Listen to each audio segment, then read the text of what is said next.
I'll send the link in the chat.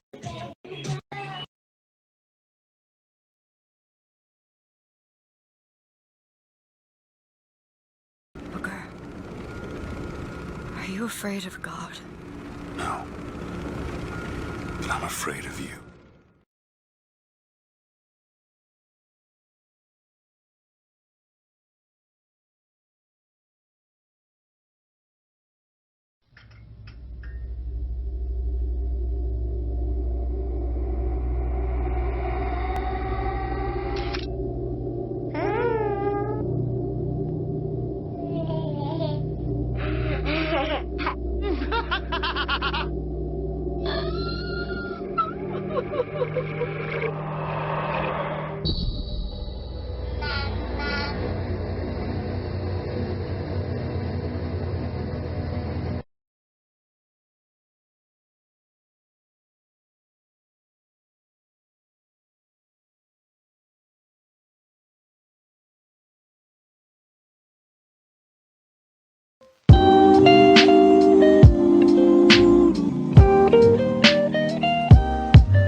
Then you know some guys regret their guts to be the whole lot for an issue when it's time to play it rough to bring the toasters to the venue like revolutionary mindset to keep on grinding. So I got a line set ups living in a time where the whole world finna change. Do yourself a favor, look inside and find some inner strength.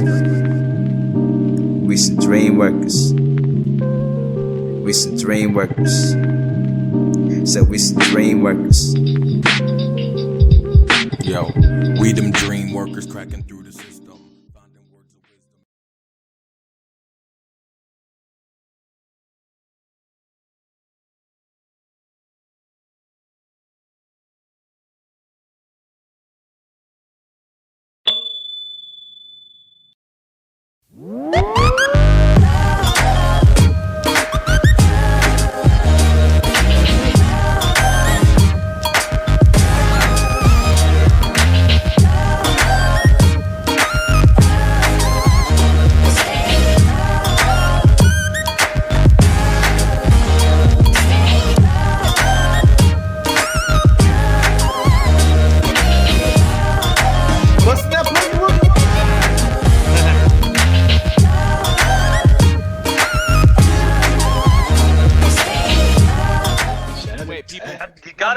My mic was muted. My fucking mic was muted. Wait, hold on. Let me do this again, y'all. Oh, okay.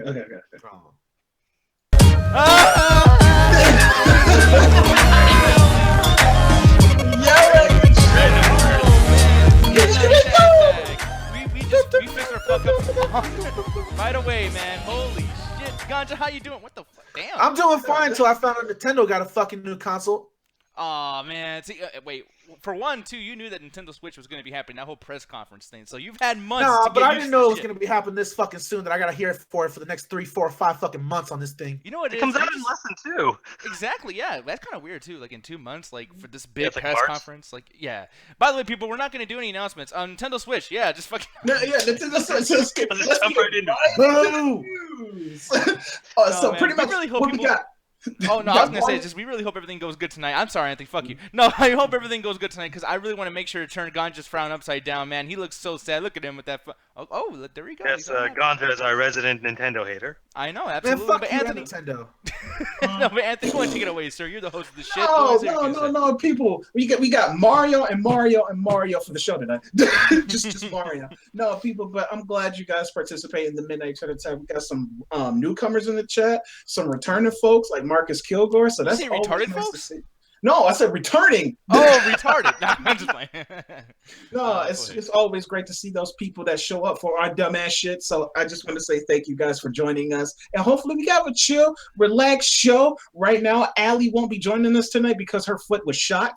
So once again, that foot gets shot more than fucking like certain rappers I know. Like Jesus. Yeah, she'd be like, medic! No, A few more times to write its own rap album. I know if you guys were a medic in Team Fortress 2 or whatever, you guys make a lot of XP off Allie's foot. I'm just saying, but go ahead.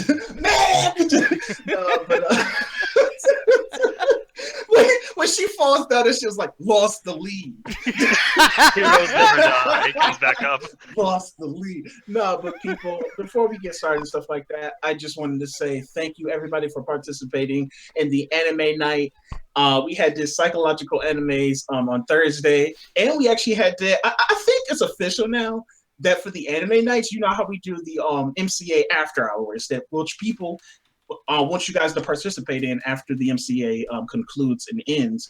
But it seems like we got that for the anime nights too, because after we get through the entire lineup that everybody votes for, everybody just sticks around. We pretty much just watch anime porn. Okay, so Keijo is just gonna be something you guys do every single night now. It's kind of made a staple now. It's I tried to move along. We watched a newer anime recently called The Place Where Dirty Jokes Don't Exist, and the whole premise is about this one female being a terrorist just throws out porn and dirty jokes throughout the whole series. That's fucking... For one, it's stupid for that name. But two, is just kind of like, yeah, I don't know, maybe a 10-minute little video, but fucking a show around I tried. Anime shows are 20 minutes long. I tried to be the adult. I tried. Like, people kept saying, when we gonna watch Cage or when we gonna watch Cage? I'm like, we finished it, motherfuckers. Like, it's over. Like, let's move on to something people else. need their fat material, so... Yeah, exactly. The fappening. Some people like to fap in public. That's what we provide in that rabbit.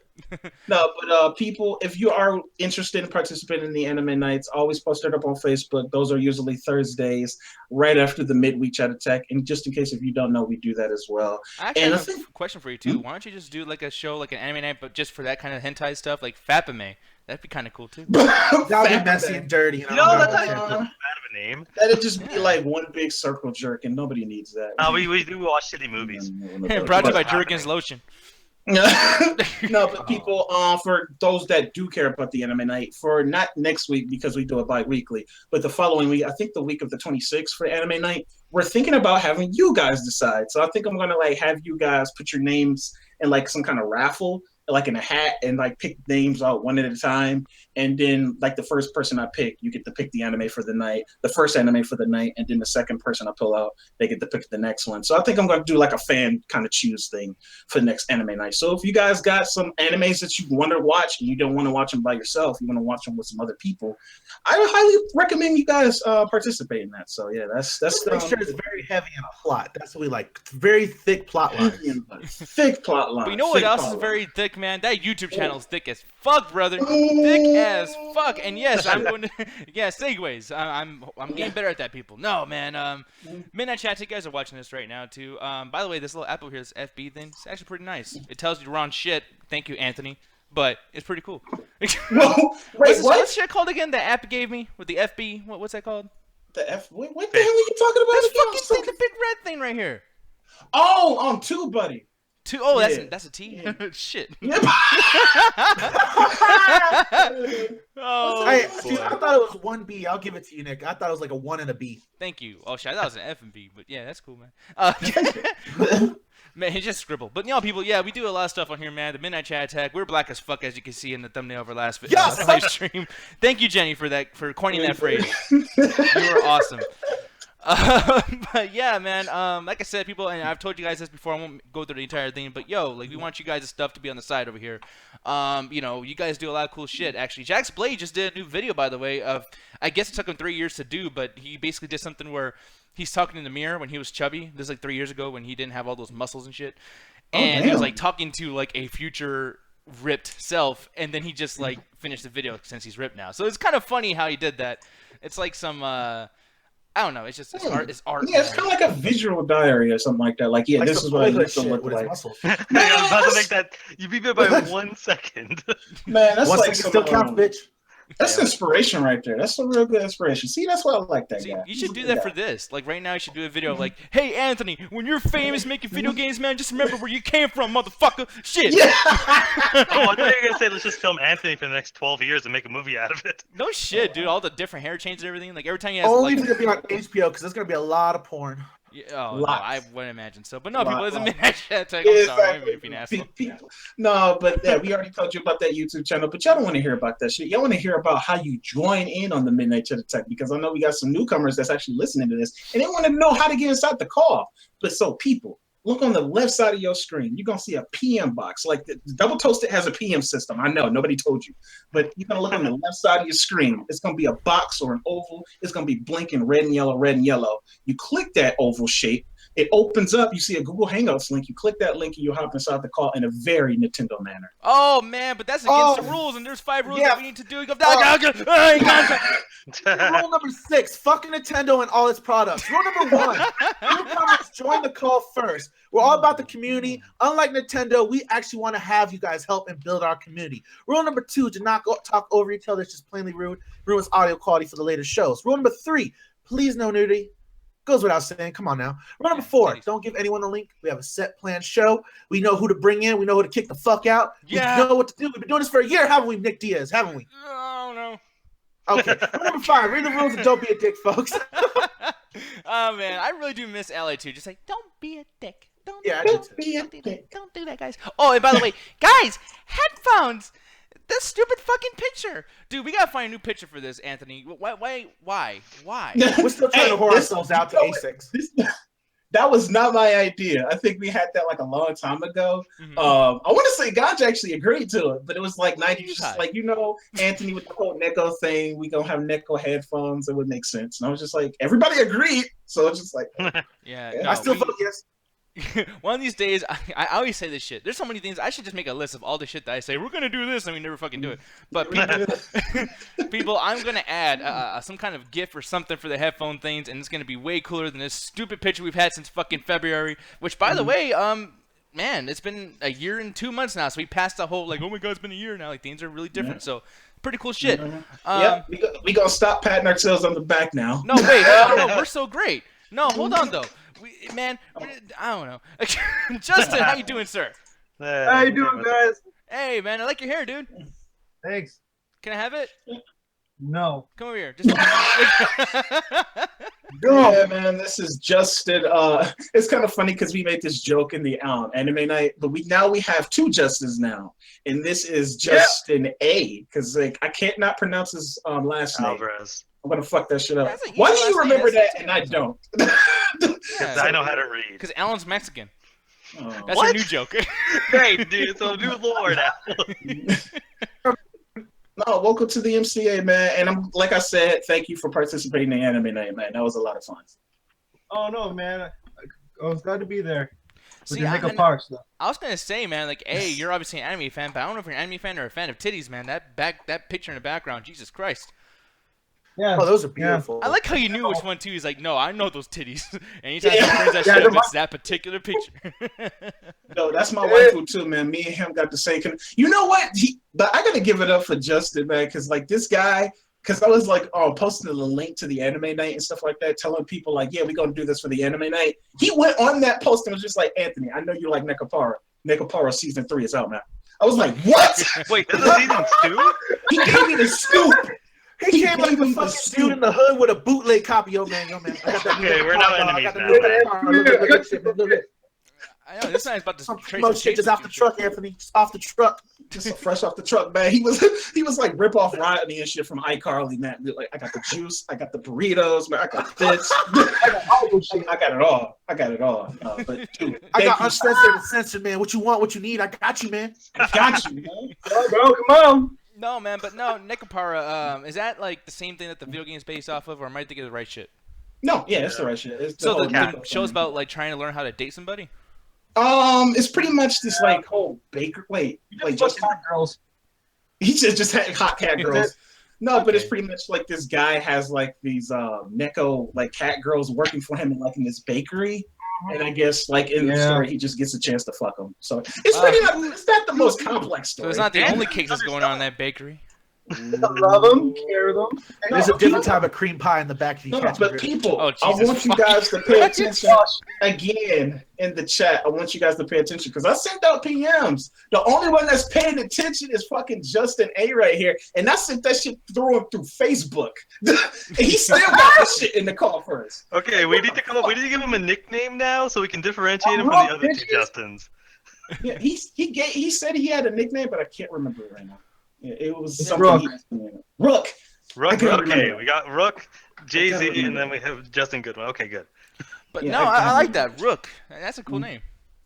Yeah, it's like, Okay, that, it's like man. that chess piece that like you just go from one side to the other. The whole like because it's long. Chess. Nick doesn't know chess confirmed. Dude, I love chess, man. Shut up, Adrian. How you doing? Hey, Nick. Hey, everyone. Yeah, no. No, Adrian, you said you was in a bad mood tonight or something? I didn't say that.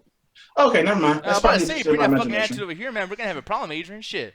I thought she was saying she was having like a bad night. Like she was like, "Yeah, I'm in a bad mood right now. I had a bad night." It was just like, "Oh shit, who fucking with my Adrian? Who want to work? Who want to work?" Well, you Wow, be, Anthony. Anthony would be very, very useful if this was like fucking. Yeah. I know, right? Jesus He'd Christ. be like over there, my opponent to be over there. I'm like, "Who want to work?" And I'll be just like hitting myself and shit.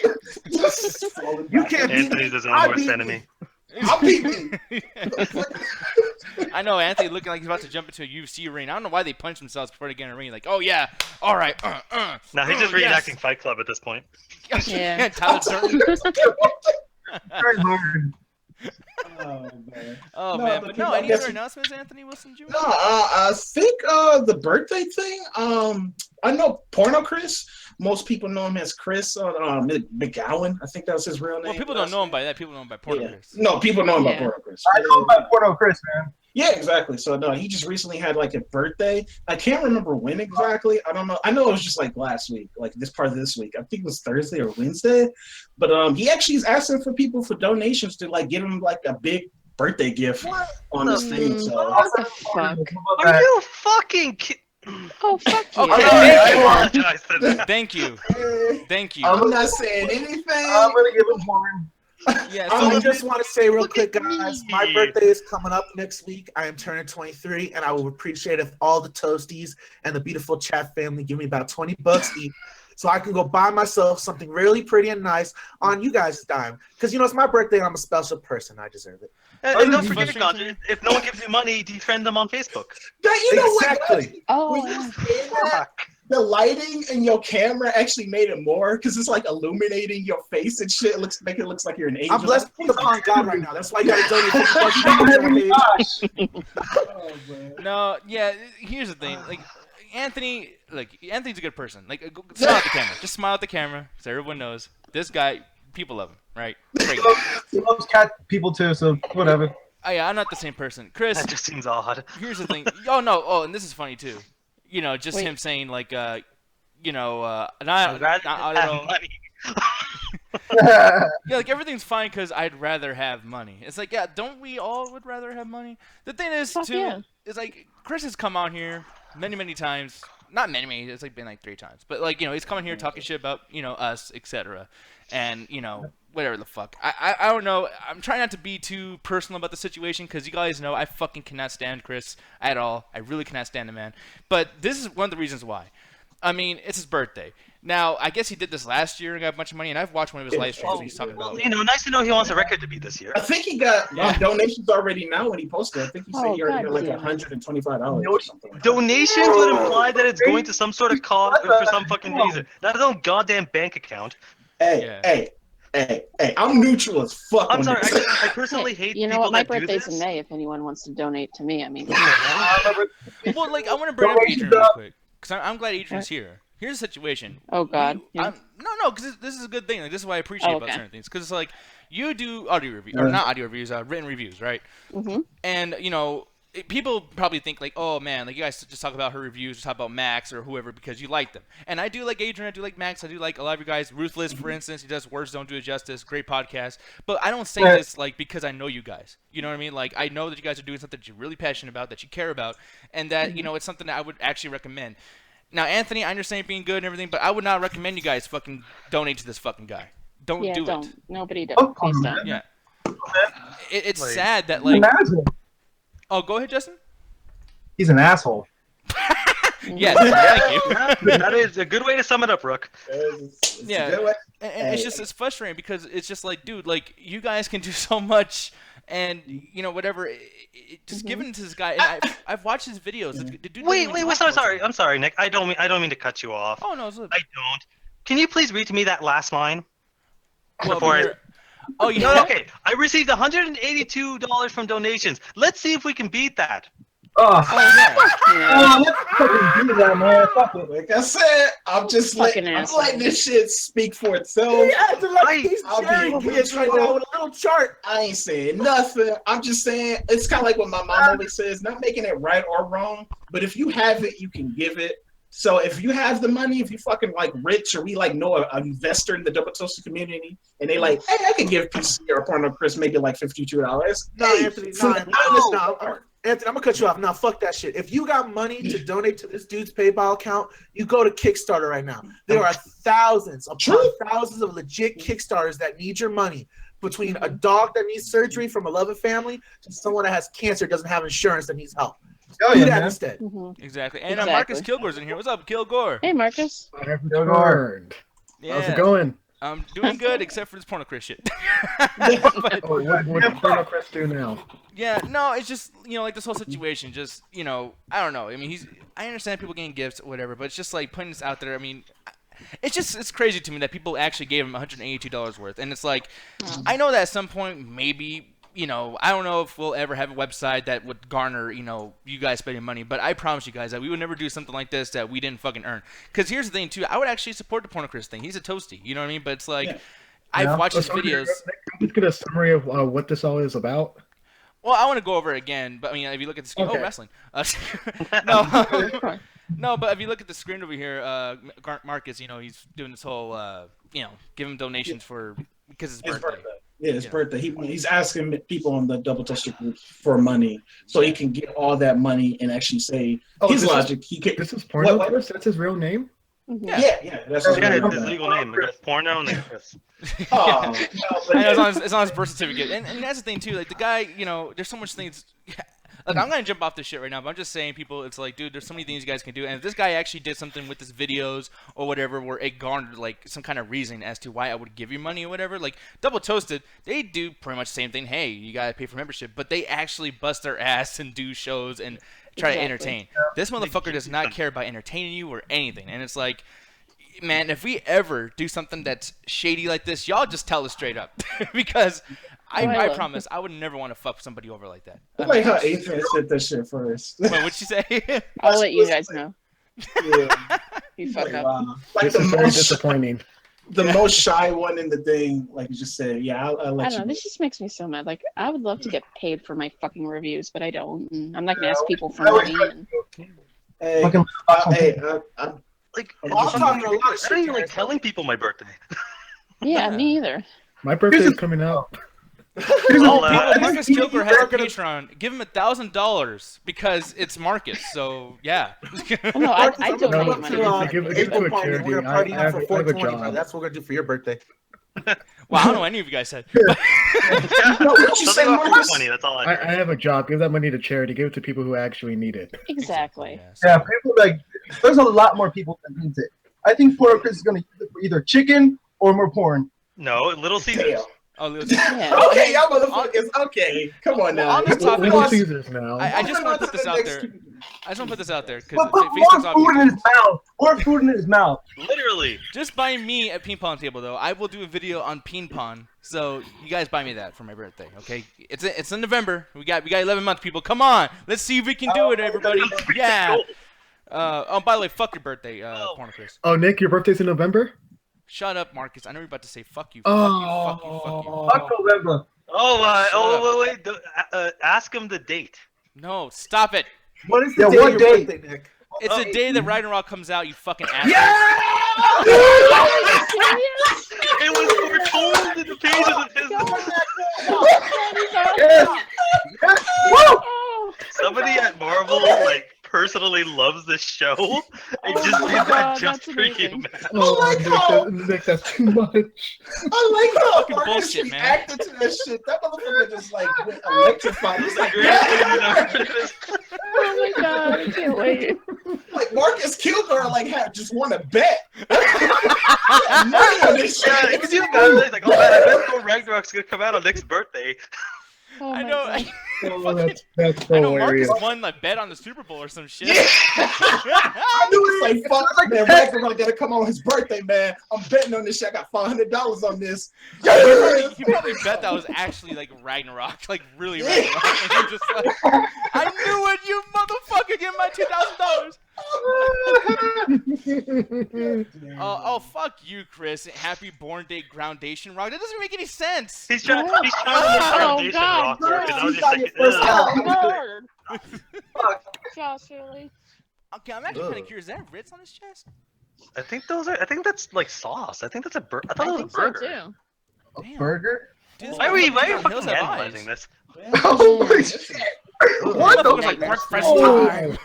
Like he looks Oh, sad, no. but I'm more sad about his body right now. I feel more bad for his heart. Dude, I Chris feel like Farley I looks can more fit a appealing. couple Oh, extra Cheetos shit. on me. For the love of God, let's move on. Please, Please. please. The community questions, man. I'm about to have dinner Okay. soon.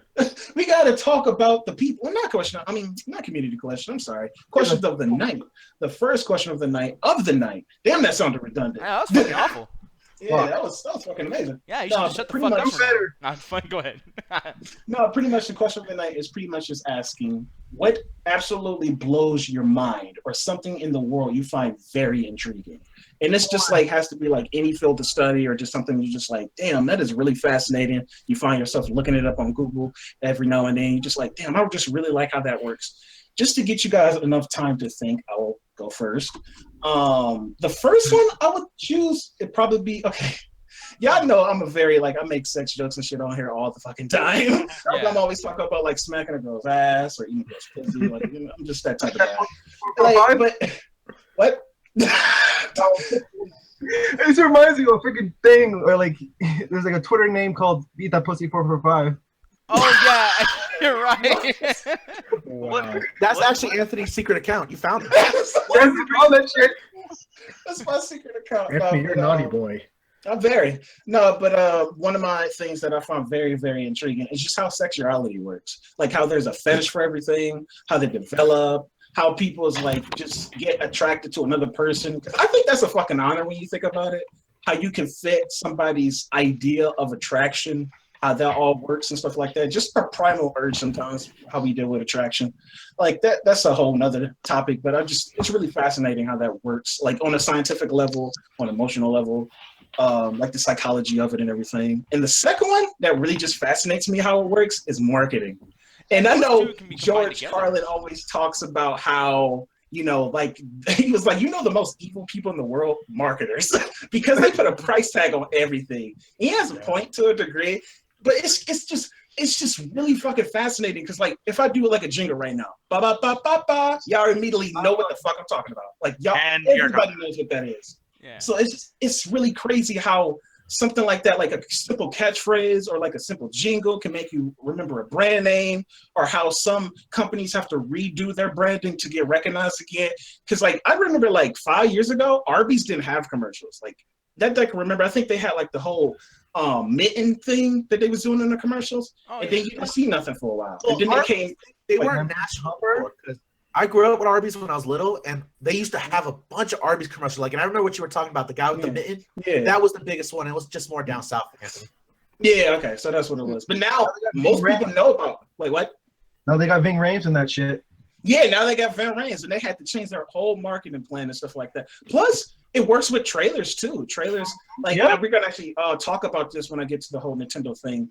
But just like you make a trailer and you make me give a shit about something that I don't initially even care about. Like if I didn't even care about this franchise or whatever. Like granted, we all say the Transformer movies or whatever, but they do have some good fucking trailers. Like it's like, damn, that's hype. That's fucking hype.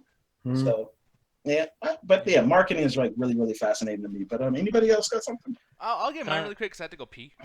Oh shit! I was gonna be really honest with y'all. Like, yeah, I'm not gonna fucking hide that shit anymore. But no, for me, dude, is people's like just overly like political correctness bullshit. Like, I don't know when this happened, but like when I grew up in Ganja, and I think a few other people that are at a certain age might know what I'm talking about. Adrian, probably but back in the day, society had balls. You know what I mean? Like, we could say things. And I'm gonna say some shit that might offend some people here, but hey, just know what you're watching. Don't get offended. But like, I used to call my friends faggots. You know what I mean? Like, oh my god, I'm offensive now. I'm triggered. Yeah. I'm triggered.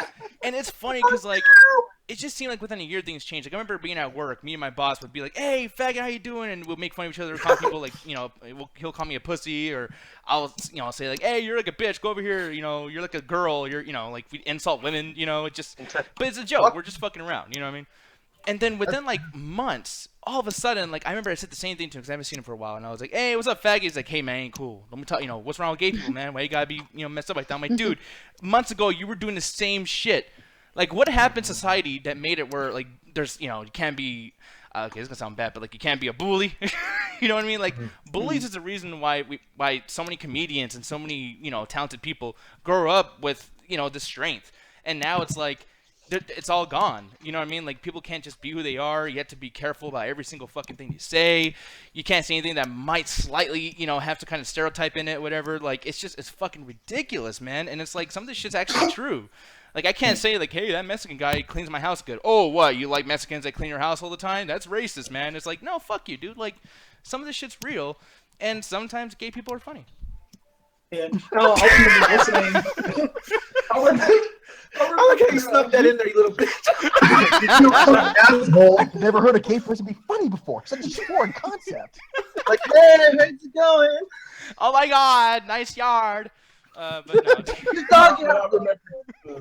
I think it was Jerry Seinfeld or just somebody. One of those comedians said they had went to like a college campus and they was just telling what'd you say, Justin? Yeah, it was Jerry. Jerry. It was Jerry. Okay, yeah, he went to like a college campus and he was just trying to tell his normal jokes that he just always tell. He was just like, "Man, I was getting like flack for it because I can't tell those type of jokes because everybody's so PC and politically correct." So it really does hurt comedy in a sense, but I don't know. Like, me personally, I blame schools because, dude, when I was coming up in like middle school and elementary, that's when that sensitive shit really started going in full force. That you couldn't make jokes about someone's body size, or even if like you were doing the dozens with each other and the teacher happened to hear you say something that might be a little bit racial or body shaming, you would get in so much trouble. Like, I remember this one kid, he was a little asshole. We used to always have back and forth, but the problem was I didn't know when to stop running my mouth, so I always get caught by the teacher. Yeah. But this motherfucker would say the same brutal shit to me, but the problem is he would cry about it. So because he came off like, oh, the bullied one, I would get punished. Meanwhile, it's just a neutral back and forth between two asshole kids. And that's growing out of like worse problems. Like, I remember being in school, like this one kid got suspended just because he happened to make a joke about how black people run faster than white people. And as fucked up as it sounds, he is also a 14-year-old kid. You should just give him a guide and tell him why it's wrong. You should not suspend them. That's going overboard. Yeah, and that's the thing too. Like, when people say stuff like that too, like, you can even like be offended by compliments.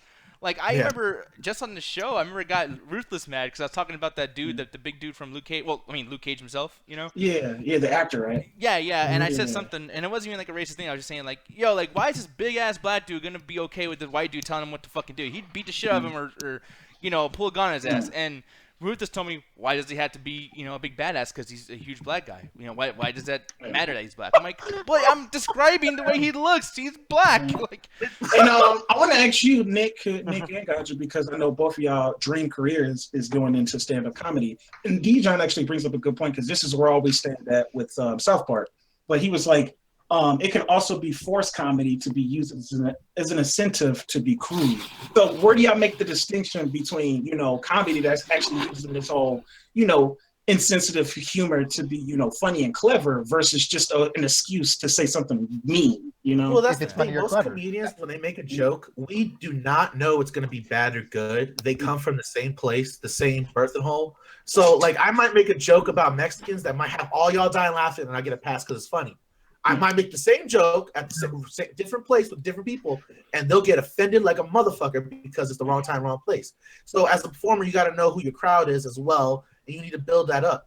My problem is some people want to regulate comedians that are already known for being dirty.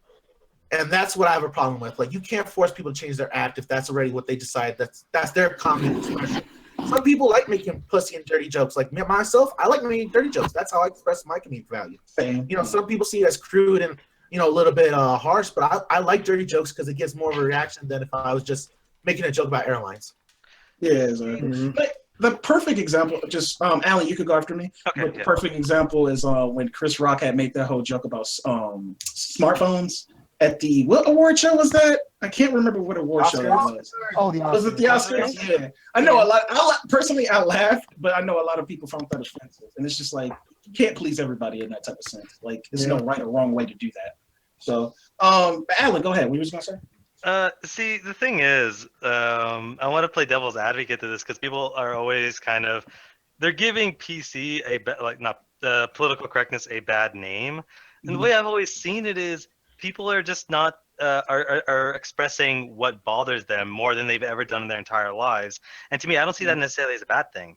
50 years ago, people would be afraid to be like, well, I don't like this particular joke or I don't like this particular phrase because they're afraid that it was politically correct to just hide your feelings. But nowadays, if you find something offensive, you could just fucking say it. But then again, someone else doesn't have to agree with you, but that's the beauty of the freedom of speech and the world we live in now. Somebody can agree with something and someone can disagree with something and nobody's going to get crucified for it. Oh, so it's like, I agree with you 100%, Alan. But we're talking about the extremists, like what they do in like college campuses, where they actually ban certain people from performing. Meanwhile, it's all grown adults just because 3 or 4 people could complain. Yeah, I don't think it should ever go that far. Like, I think like people should be able to say what they say. It's kind of like what Corey always says on the show. Like, yeah, you do have freedom of speech, but you just have to be willing to live with the consequences if you say something offensive. I don't think you should be banned though. Like, yeah, banning is censorship. Like, or I know a lot of people thought that word censorship or not. It's probably not censorship, but it's like those right steps towards it or whatever. But censorship is government influence. If people don't want to fucking if a particular place doesn't want you there, that's probably because they just don't want your business. Censorship is when the government comes in and straight up says you can't do this. What was you about to say, Justin? It seemed like you had a counterpoint. Oh, I was just saying, like, it's not just government. I mean, censorship is censorship no matter who's willing to stick. That's my opinion. Yeah. Okay, I guess that makes sense. But anybody else got any other points going on to the actual question, like something that you find interesting or intriguing? Wasting time. If nobody has anything, I can throw something up. Marcus Kilgore, you go first, buddy. What's always fascinated me, and this will be maybe like a traditional answer, but Netflix. I'm just marveled at how they were able to completely change the landscape of entertainment and how we as consumers actually consume media. So before there was a time we had like Blockbuster and Hollywood Video, and then Netflix came in and just completely changed the game. So just the fact that they're able to do this in so much time has always fascinated me. And I just really find that personally intriguing, how it's shaped our way to consuming culture and consuming media. Yeah, that's actually a good one too, and it's kind of funny too, because like Blockbuster, I know they regret that shit now because they had that whole chance to actually buy them when they was like just young company. Oh my god, I know. Hey, Blockbuster bought them, they would have destroyed it. Netflix true. No, I'm glad that they didn't buy them, but just from a business sense, looking at Blockbuster, that CEO, I know he like fuck. Netflix everything. Wait, what was that? What? Like Netflix crucified everything, all the freaking Blockbusters, video stores, everything. Yeah, no, Netflix is a bad guy. They ever make a documentary about like video stores or something, and Netflix is going to be that villain? I want Netflix to do a Netflix documentary about Netflix. Like, yes. It's horrendous. The whole time it paints with a negative light, Alan. And have Michael Keaton be whatever. I'm good, man. The weird thing is, like y'all say, like Marcus Kilgore, off your point, like you said, they changed the game and how we, get content. Like you even see like other companies switching to the whole streaming platform, like Amazon and Hulu. But it makes you wonder, how did Redbox seep through the cracks? Because that's what I want to know. Yeah, how is that still relevant? Yeah, I don't know. I don't know how that. Why is that still relevant? Well, I mean, for every Blockbuster there was Hollywood Video, so I guess it seems to be in mind. Yeah, I guess. Yeah. And plus, you can't get the new movies that you can get from like Redbox offer those movies that was in the theaters that you don't have those on Netflix. Like if Netflix adopted a plan like that, where those movies went straight from like to that, like holy shit. Do you feel like that's a possibility though? I mean, because Netflix has so much money. Do you think that they can buy those licenses or whatever? Or? I don't know, like, cause I don't want them to do that. I want them to actually, cause if they do that, they won't worry and focus on their own original programming, and they've been fucking killing it with their original programming. So, I might not like the show, but The Crown and all those shows on their Stranger Things, like I want them to focus more on that direction. Than anything else. And just leave that stuff that they do to like video on demand, because video on demand can handle it. Yeah, but Ganja, what about you though? I know we haven't really been too much on the question, but yeah, man. I've recently gotten fascinated into like I know it's gonna sound stupid, but like parties and rave culture, like how some culture, like some raves and some parties have different type of cultures than others. Like I've noticed, like from watching documentaries on EDC, Dreamland, on Orlando, I've noticed that some raves, they'll have certain type of people that just bring a positive energy, and it's just like another family outing. And what the fuck was that shit? Somebody just get murdered? So I was like thinking about the raves because I was just in a Jamaican rave, and that was fucking crazy as shit. So you know exactly what I'm talking about. So I've been watching a lot of documentaries about rave culture, and my favorite is how like there's such a difference, like from where the rave takes place and the people that build it and the type of audience that comes. Like for example, I went to EDC with Marcus, and the people that go to EDC are like the most lovey-dovey, friendly type of people that help you. They're nice, they're kind. I really like the vibe at EDC, and then I watched the documentary about EDC Orlando, and it's just about money, beautiful bitches, people are getting in fights and getting drunk, and I love how like different cultures, different people can make a horrible festival, and different type of people. Whoa, shit. Shit. I guess EDC Orlando. EDC Orlando was like, "Hey, what are you talking shit about this?" And I was like, "Man, shut this up." No, but what I was saying is I'm just impressed with how people can come together, and it's just sometimes different type of parties depending on like the music genre and the type of people that come to the events. No, I always see like the whole rave culture is kind of like an expansion or kind of like a spin-off of the whole 70s hippie culture, make love, it's a complete spin-off of everything you've seen like at Woodstock and all of that. Yeah, it is. I'm taking you to Woodstock this year, man. And plus the whole thing too, just like I just posted a video on the channel. I don't know if you can play it, Nick, but like those rave cultures have so many inner cultures within there, because in that video it's a culture called cyber goth dance, and it's just like this own like little small circle. It's like this own little small weird circle within the rave I've community. seen this shit. This is fucking crazy. Oh, I used to have so many friends that were like this in middle school. It's like I was in this fucking group of people. I wouldn't go to raves, but yeah. I feel like you showed this on the Biggest L at some point. I don't know why. Yeah, thank you. It was. This was okay. That's because I thought I showed it to you guys before. I think that's pretty cool. No, yeah, but it's just like these small, like inner groups within this Let's see bigger Marcus over there with the Star Trek thing. I don't know. You fit right in. Oh shit! Look at him. Hey, he's actually doing pretty good. Shit. Yeah, hey, actually, Kilgore, I can tell you about that life, bro, because you're doing that shit like perfect. No, it's a random story. I got into that life by college. Like my last year of college, someone randomly gave me a ticket to the show, and it's like, Marcus, it's on the house. You don't have to pay for it if you don't have a good time, whatever. If you do, then hey, you can go from there. So I've been in an experience ever since like 8-9 years ago. Yeah, and by the way, he's not talking about this kind of stuff, people. He's talking about like the nice, glamorous, badass rave, not this shit. Like she's bored. She doesn't want to be there. Yeah, really. What are these people wearing? Fuck, man. I thought it was a Halloween rave. This is fucking in the middle of fucking. Hey man, raves are about self-expression. That means dressing like whatever you want. I saw 3 buff dudes like dressed like angels blowing a fan around the crowd. I see you were in a gay bar. I thought you were saying blowing each other. Hey, Brandon. Hey, what's going on then? Hey. Ray, Brandon, you're into this whole goth summer thing, right? I could totally see you doing it.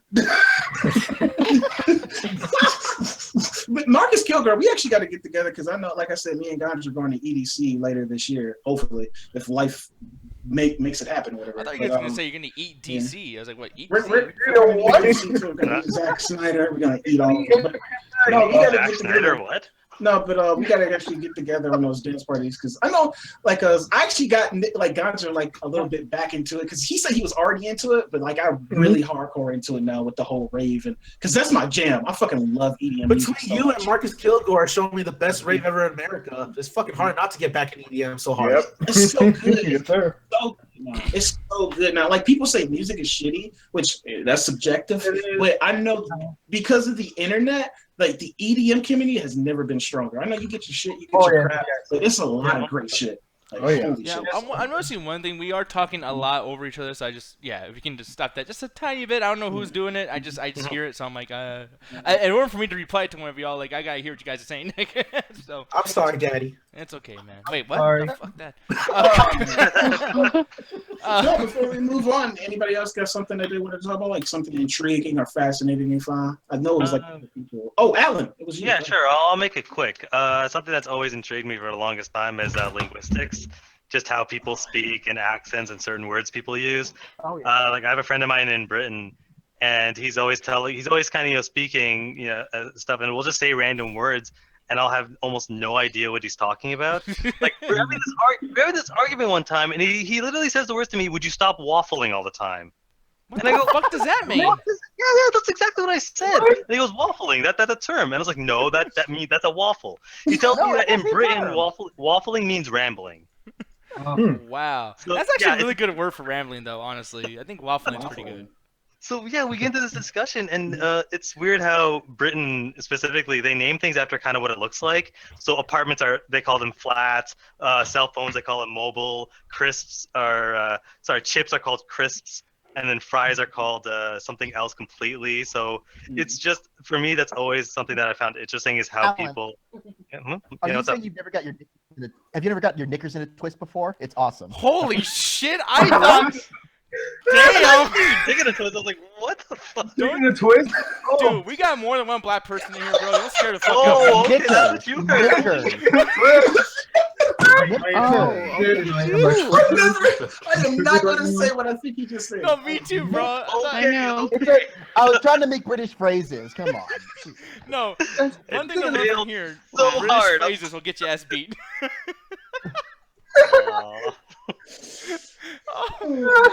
Dude, I want to feel bad for him, but he tried to make a pun. Yeah. So it's almost like I finally won. Good job, man. I would say Justin and Jax Blade are the two best pun masters we have all in the MCA. Dude, I love your puns, Justin. I'm trying to match up to your level. You're like the Shao Kahn of the tower. I'm halfway there, bro. I'm almost. I wasn't even making a pun. I was using a British slang. So. I know, but I felt like you were trying to, and that's enough for me. No, man, but Justin learning from the ways of Martin Thomas. Oh yes. Learn the ways of And you know Chris what's funny right now Cox. too? Marcus just talked, and he saw why I actually had it on Justin A. Rook, by the way, that's something Nick does. He constantly makes fun of white people. Oh yeah, sorry about that. Yeah, Rook, I forgot Rook. That's his name. Yeah, exactly. I like how you telling him that as a warning. Yeah, the MCA is very fucking racist. Just want you to know that. Well, considering the fact that for the last year the Nick's been calling me white, so... Yeah. But in my defense, you're white as fuck. Alan, no one knows you're racist. Yeah, Chicago Jaw tried to and just came up with this entire backstory for me. I know, dude. If you're gonna do comic books, we're gonna have these weird backstories, like Anthony in this monster microwave and shit. He had to start fire. Kill the man with the microwave. That would be funny. I would actually read a fan fiction about it. Where's the DT Mystery Squad cartoon for the MCA? I'm just saying. No, I don't want them that'd be motherfuckers or awesome. anything, because then I'm gonna turn out to be some fucking idiot. Yeah, no, I'm good. Travis, stay away, bro. No, but if nobody else has anything else for the question of the night, I guess we're just gonna move along here. Wait, I have something. Oh shit! You better say it. What are you holding, man? I had to put it so I can people know. What? I'm a little off. But, okay, I have this with me because I've been having this little off feud. You have it plugged into the right port? Yeah, I have it in the. It's like now, like La La Land. This whole thing about La La Land with being the situation that's intriguing me is that there's a bit of a mix in my town where people who hate musicals now love it because of that, and they're saying it's weird. it's really weird to me because like, oh, how to explain this? I'm fucking tired of shit. No, you sound like you sound like La La Land is like taking on like this kind of cult following your town when usually people in your town like hates musicals, right? Like they hate musicals, but now they're loving it because of La La Land, and like they say like, oh no, what? Oh, go ahead. And like this, and there's this other half of Texas, Conroe, fuck them all. They said, "Oh, I'm not watching it because this is a soap opera." I was like, "What? What? How's this a soap opera?" Well, and like, I thought he said lava lamps. I thought lava lamps were just making it big in his town or something. oh, So it's so no, It's such a big Creepy, bro. Have you seen these beads? Just what actually blows my mind is this story. I don't understand. I'm like Justin. Was La La Land like filmed in your town or something? No, or? no. What's Justin talking about? Oh, go ahead. I'm sorry. Damn. Okay, I feel like I'm talking like a cocaine person right now. So I'm so sorry. Oh no, you're good, man. You're good. Like I sound like I just took a hit or some shit. What I'm gonna say is that La La Land, in my town in Conroe, it's getting people that hate musicals to love it because of how it is, old time Hollywood, all that kind of stuff. But there's half of the town saying they won't watch it because it sounds like a soap opera. They won't give it a chance. They said they only form an opinion. I was like, dude, like I had this conversation at work because I work at a Cinemark, and and like, oh, I'm not watching because it's a soap opera. It's gonna be bullshit. It's gonna be this and that. It's like, dude, watch it yourself. Why can't you have your own opinion about it? I agree with you on that, but I'm just like the way you started off at first. The reason why I was confused because you're like, yeah, my town really hates musicals. I'm thinking like everyone is like circling around a city, like fuck musicals, burn that building down. Fuck. Hey, I would join them. Like there was the town from Footloose. Musicals are not allowed. Work, it's That's kind of a like good the town, same. man. It's kind of like the same thing with the whole Call of Duty franchise. Granted, they did like a few mishaps and stuff like that, but it's just like people that want to hate it just to hate it, and they don't even like develop their own opinions of their own. They just kind of jump on the bandwagon of hate. Yeah, Yep. it happens with everything. The hate and the love of something that just can be all like have their own opinion about it. Yeah. You know, and on that, I'm actually glad that you even brought this up, Rook. I really like the name Rook. Like that, easily that's one of my favorite nicknames. At the Call him the Rook the Crook. Oh yes. Well, no, that's actually shitty, gotcha. But Creating new lore. But it's okay. You keep trying, Ganja, and you will find a good nickname. Make me one. Fuck Ragnarok. Hey, Ganja. Which one? We have like 6 of them. Hey, Ganja, maybe you need to make the switch. Yeah.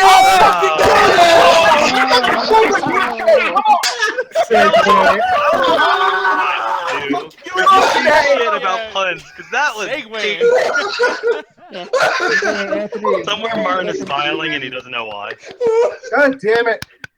Y'all don't know how much I want to jump to the camera and just choke him on the other side of the Dude, somewhere Martin is You just have learned smiling. well, Like... Anthony. Martin's just happy somewhere and he doesn't know why. Yeah, Rook's pissed. He's like, man, fuck Rook this. is sticking up his index or middle finger. I can't tell. No, and look at Chris. See, Chris. Now you're just a bullshitter, man. Because you like Anthony. I can tell. What's his name? CJC. That's what I call him. Because I want to. So many bad Chris.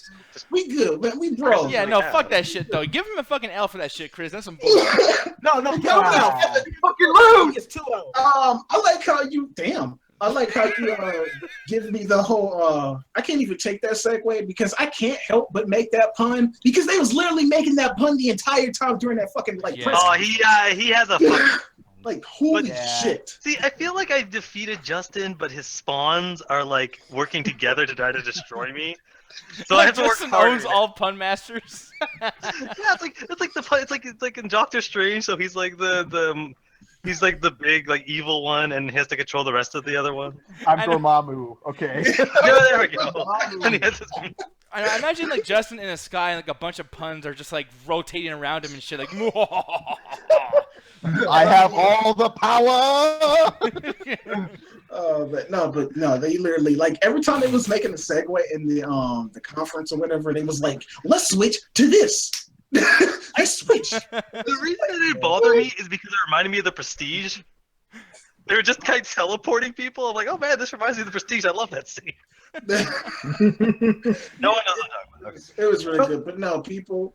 Nintendo Switch, because they finally had their press conference. It's not a press conference. It was like a press release or a showing or presentation. I guess Nintendo Switch presentation.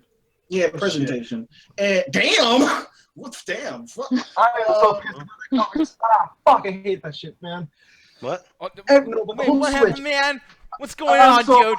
Switch. Okay, God, your rook is great. Yo, God damn it! Hey, It's okay, man. Hey, Justin, you need to switch to decaf.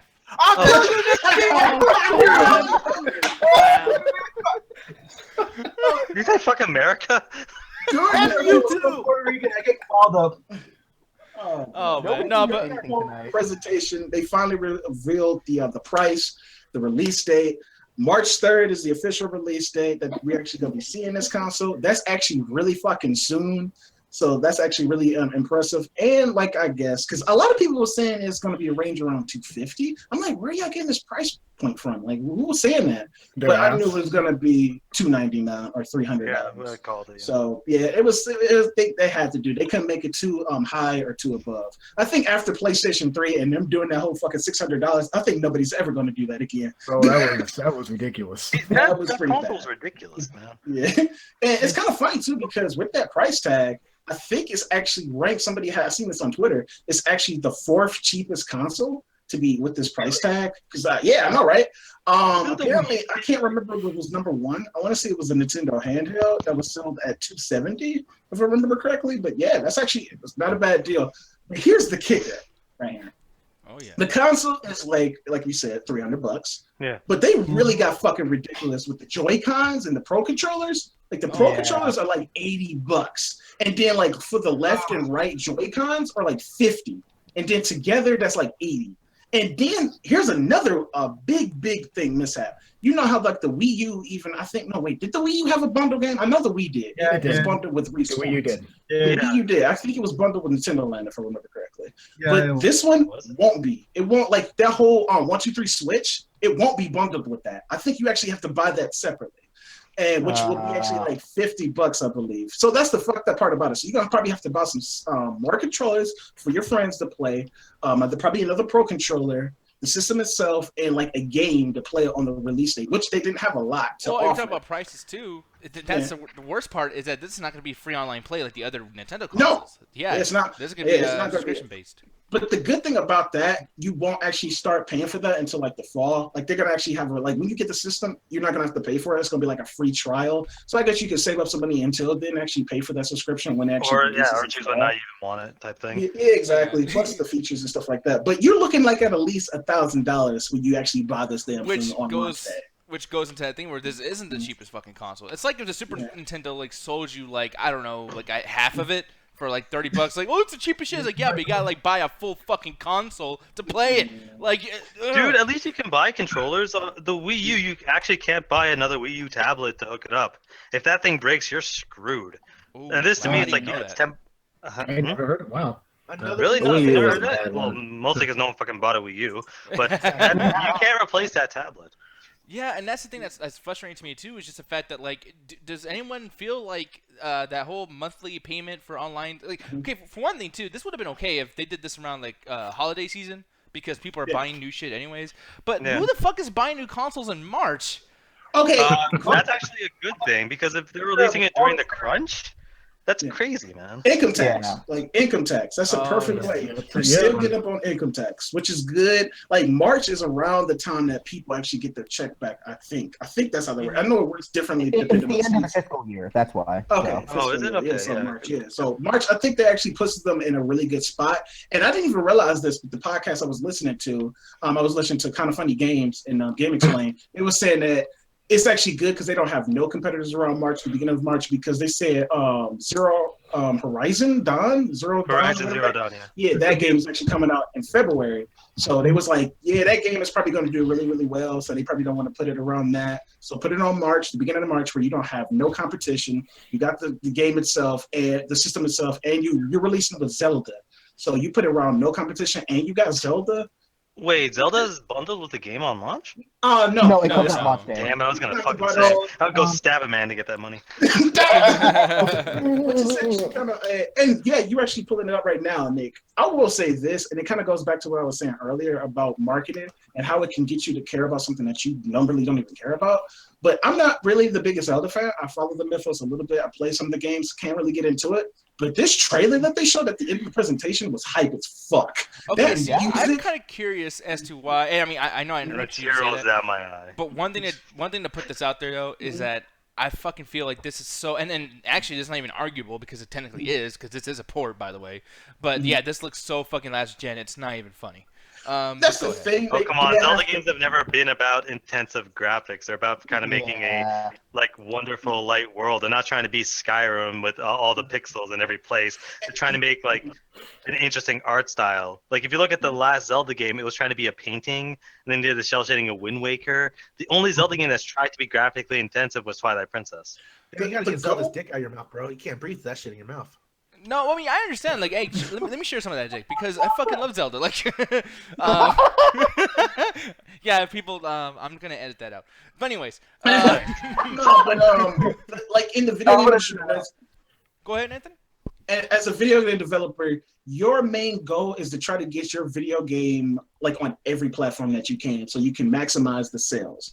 That's why they have said Overwatch has the art style that it does, so it can actually go to different consoles. You won't have to actually have a lot of power to play it, because they was actually saying that Overwatch could possibly run on the Nintendo Switch if you would probably optimize it correctly, which is like fucking mind-blowing. So that's the thing about Legend of Zelda. Like, granted, it doesn't have the most technical graphics, whatever, but let's go back to what Alan said about they always try to create a unique art style. Plus, it's like to make it playable on the Nintendo Switch, because they said like it's gonna be like 3 hours portable, undocked when you playing that thing. Like you get full 3 hours of gameplay.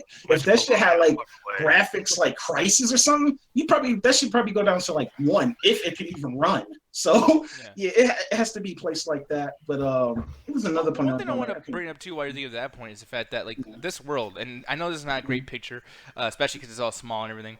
But if you guys saw this trailer, you'll notice that this scene right here shows you a big landscape of the world, and it's just mountains and just emptiness. This is exact like Skyrim was able to make a big world, but it's always a bunch of shit to do in this world. Same with GTA, same with even Red Dead Redemption to an extent.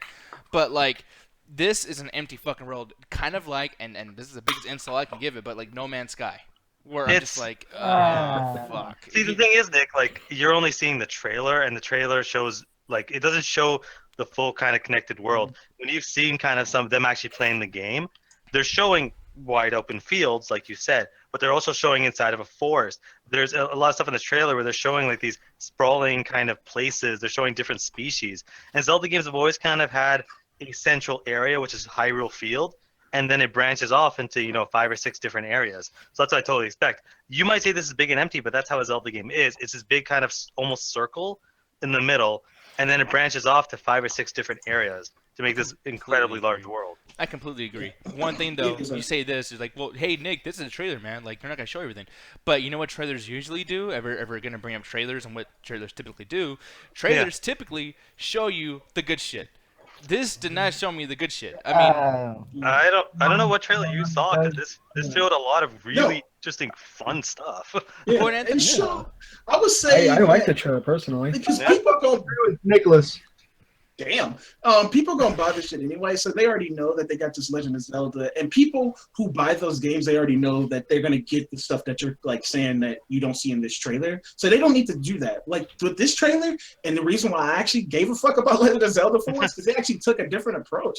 Because this trailer seemed like serious. It wasn't dark, overly dark, but it was just like a serious fucking tone. The atmosphere. It really seemed like, for the first time to me anyway, that Link was going on this grand adventure, like across this wide landscape. Yeah, look at that shot right there.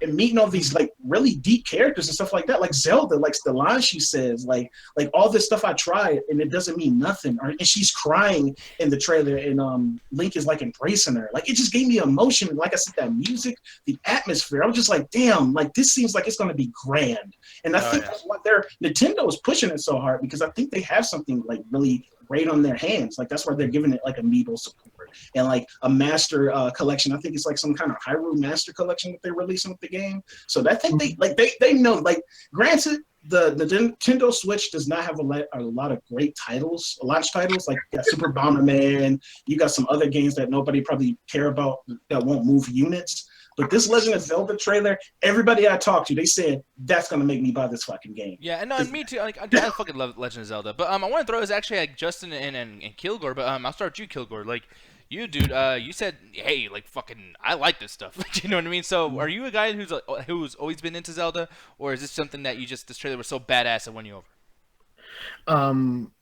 I'm not like the biggest Legend of Zelda fan. The last game that I like truly enjoyed was A Link to the Past. But just something about this game with its presentation, the gameplay really hooked me.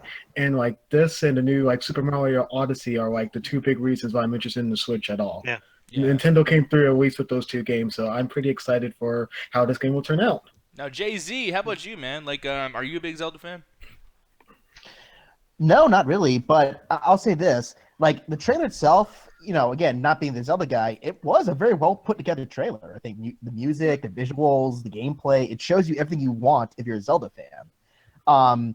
I mean, I had my other problems with the presentation in that it was cluttered and boring for the majority of that show. But this was probably the highlight of it. And I say, like, you know, concerning Zelda games, this is probably one of the more interesting looking ones in a long time. But I'll be saving my money for Mass Effect anyway, so I don't know. Oh, yeah, Andromeda. Yeah, It's going to be snapped. And, and Justin already mentioned it, but yeah, that was another game which sadly won't be a launch title, but they're releasing it around holiday season, which is still also a great business move because holiday, you know, people are going to be buying stuff for their children. But yeah, Super Mario Odyssey looks really, really fucking cool. Oh my god. Oh man. Weirdest art style. Super Mario. No, that's the funny thing about it. Like people, like everybody, like even me, I was just like, okay, this is a little weird. Like seeing Mario, this cartoony character around these regularly human proportional characters. Just like, what the hell is this? Like people was comparing it to Sonic Adventures. Yeah. Even Alan has said, "Oh, you mean Super Mario Liberty City Stories?" Look at the way that he looks at the other people. Like they're all. Dude, if you look closely, Spider-Man swinging in the background. Like, this looks like Spider-Man 2. It's just our web swinging and shit. That's cool. Great responsibility. No, but the whole thing about Nintendo is you have to give them like heads up. You just have to give them like appreciation because they make the weird still look fun. Like granted, this does look weird and it's taking people aback, but I still hear people online, I still hear everybody in the community still like, I still want to play that. That still looks fun to me. That still looks like it's going to be a blast to play. And I'm like the same way. Like this looks really, really fucking fun. So the Super Mario Bros. Film is set in New York. Oh, fuck Mario now is a New York representation. Just a reference is all I ask. I want Mario to have an apartment, and I want him to actually have like a career as a plumber. Like I want this to be the Super Mario Brothers movie as a game. See, that's the thing. I'm so glad you said that, Alan. I would actually play that. Yeah, yo, me too. And I'm glad Alan said that because this is what I think is going to happen too. I feel like, you know, there has to be a reason why he's in the city. It can't be just like, ooh, like, dude, like I have faith in Mario, even if I'm not even a big fan, like especially with his newer games. I haven't even like played them, but like, dude, like the people give a fuck about Mario. They're not going to fuck this up. I mean, I think we're all in agreement that this is not going to suck. Even if we don't like yeah, it'll be interesting. I like the change of direction as well. Yeah, and like I just feel like maybe they're gonna do something where it's like, you know how so many people, you know, every game wants to do like crafting, every game wants to do like, oh, you have like these side jobs and side missions. I feel like Mario is finally gonna like, you know, do something like that. I feel like, you know, they're modernizing Mario. They're gonna give like, dude, why not do a pimping mission? What are you laughing for? No, because all I can think of is he gets on a he's gonna get on a scooter and he's gonna have to deliver pizza in like 2 minutes. No, there you go, perfect. No, Mario I'm doing all Taxi? the Spider-Man references, man. Does Mario have to slap a bitch? You know what's really off about me with the whole Mario game? What's that freaking minion hat hybrid. What the hell is that? Okay, you know what? Fuck all of you. I've never heard of Zelda the Minish Cap. I'm about to call all y'all bullshit asses out. I'm about to call all y'all fucking asses out because we was all saying it was during anime night when they had this whole presentation, and I had voted, and I was like, okay, we're gonna watch it. And everybody at the very beginning, it was like, this looks weird, but it looks cool. Oh my god, this looks amazing. As the trailer went on, and then at the very end, the eyes got on the hat, and it was like, oh, you ruined it. You covered up the logo on his hat. What the fuck? I'm like, what the fuck? No, it's fuck that shit. shit. I don't need like cutesy eyes on Mario's hat, man. You're just trying to put little character design in that shit. The hat's gonna be part of it. The hat's alive. I don't have a problem with it. Hat. Holy shit! Okay, hold on. That's fucking stupid. I'm sorry. Come on, I think that's kind of So cool. I said this yesterday at the chat. I was like, that looks like a fucking minion. Fuck the hat. That looks nothing like a minion. What? Have you ever seen it? The eyes, dude. The eyes. It doesn't look anything like a minion. The eyes don't look anything like a minion. What the hell? The eyes, dude. The thing is, like, okay, if you've cock ever, out your mouth, Alan, you need to breathe. once you get that out of your ass,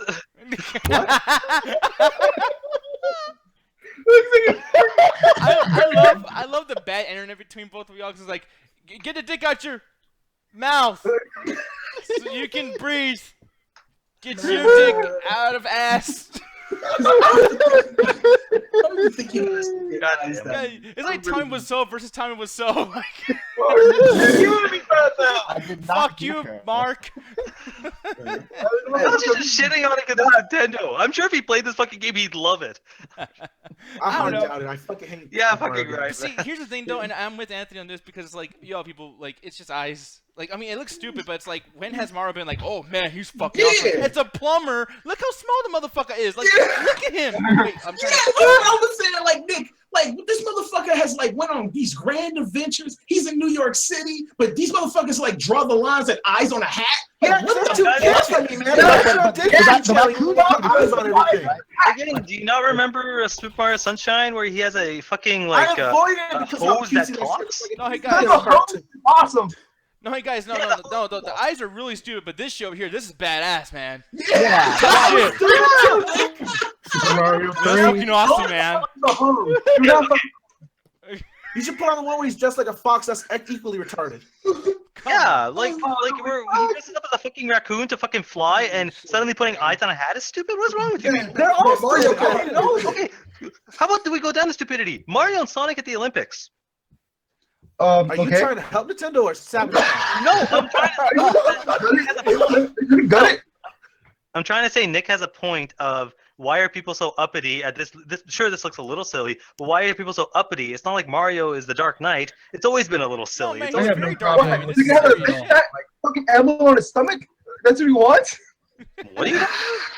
Like, that's what he wants. If I can say something. On his stomach. Well, hold on. Marcus Well, Kilgore, someone, go ahead. actually, somebody asked what was I think it was Brandon or Kilgore. I can't tell. No, 'cause it was Kilgore's so Kilgore. white. It was Kilgore. It was Okay, Kilgore. go ahead, Kilgore. Now, I was just going to say, I don't have a problem with eyes being on the hat. Like, Mario has inherently been a silly character with his M on his shirt and throwing fireballs, so this is just like, whatever. I'll wait to see this in gameplay before I make a judgment. See, and positivity like that is gonna get us places. All right, we're gonna fly to positivity. All right. God dang it. Oh man, I can't wait for Peter to hate on this game even more. The power of positivity. I'm dropping. We're going out for a moment. Oh, okay, shit. Yeah, I'm okay. sorry, man. I know you're having audio issues, or else I would have called on you, shit. But hey, man, you guys have fun. If you have sex, wrap it up, man. Cover up. If I could switch to one other game, That baby's gonna come out like motherfucker shit. No, anyways, Justin, I heard you. I do. Oh, have did something- he try to slip one in? Justin, I making do have puns something and to say. shit. I want to say. No, go ahead, Justin. Concerning the conference, I want to say that my favorite highlight of the whole thing was when Suda 51 came out. Not just because No More Heroes 3 being announced. Oh, what? But Oh, shit. Is that what he was saying? Oh, what?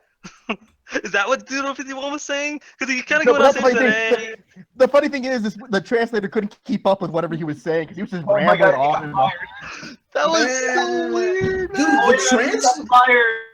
I heard he got fired. Dude, the translators for all like this entire conference was just like they didn't know what the fuck was happening, especially for like that Splatoon 2 announcement when that dude was doing that old shit with the guns. Like he didn't know how to keep up with it. Like when he did that pose, I swear that translator was about to start laughing. Dude, I screamed out laughing because he's like, it'll launch. The translator almost said it's gonna launch on release, but then cut himself off and said launch on means 2017. Like, he didn't know what the guy was saying.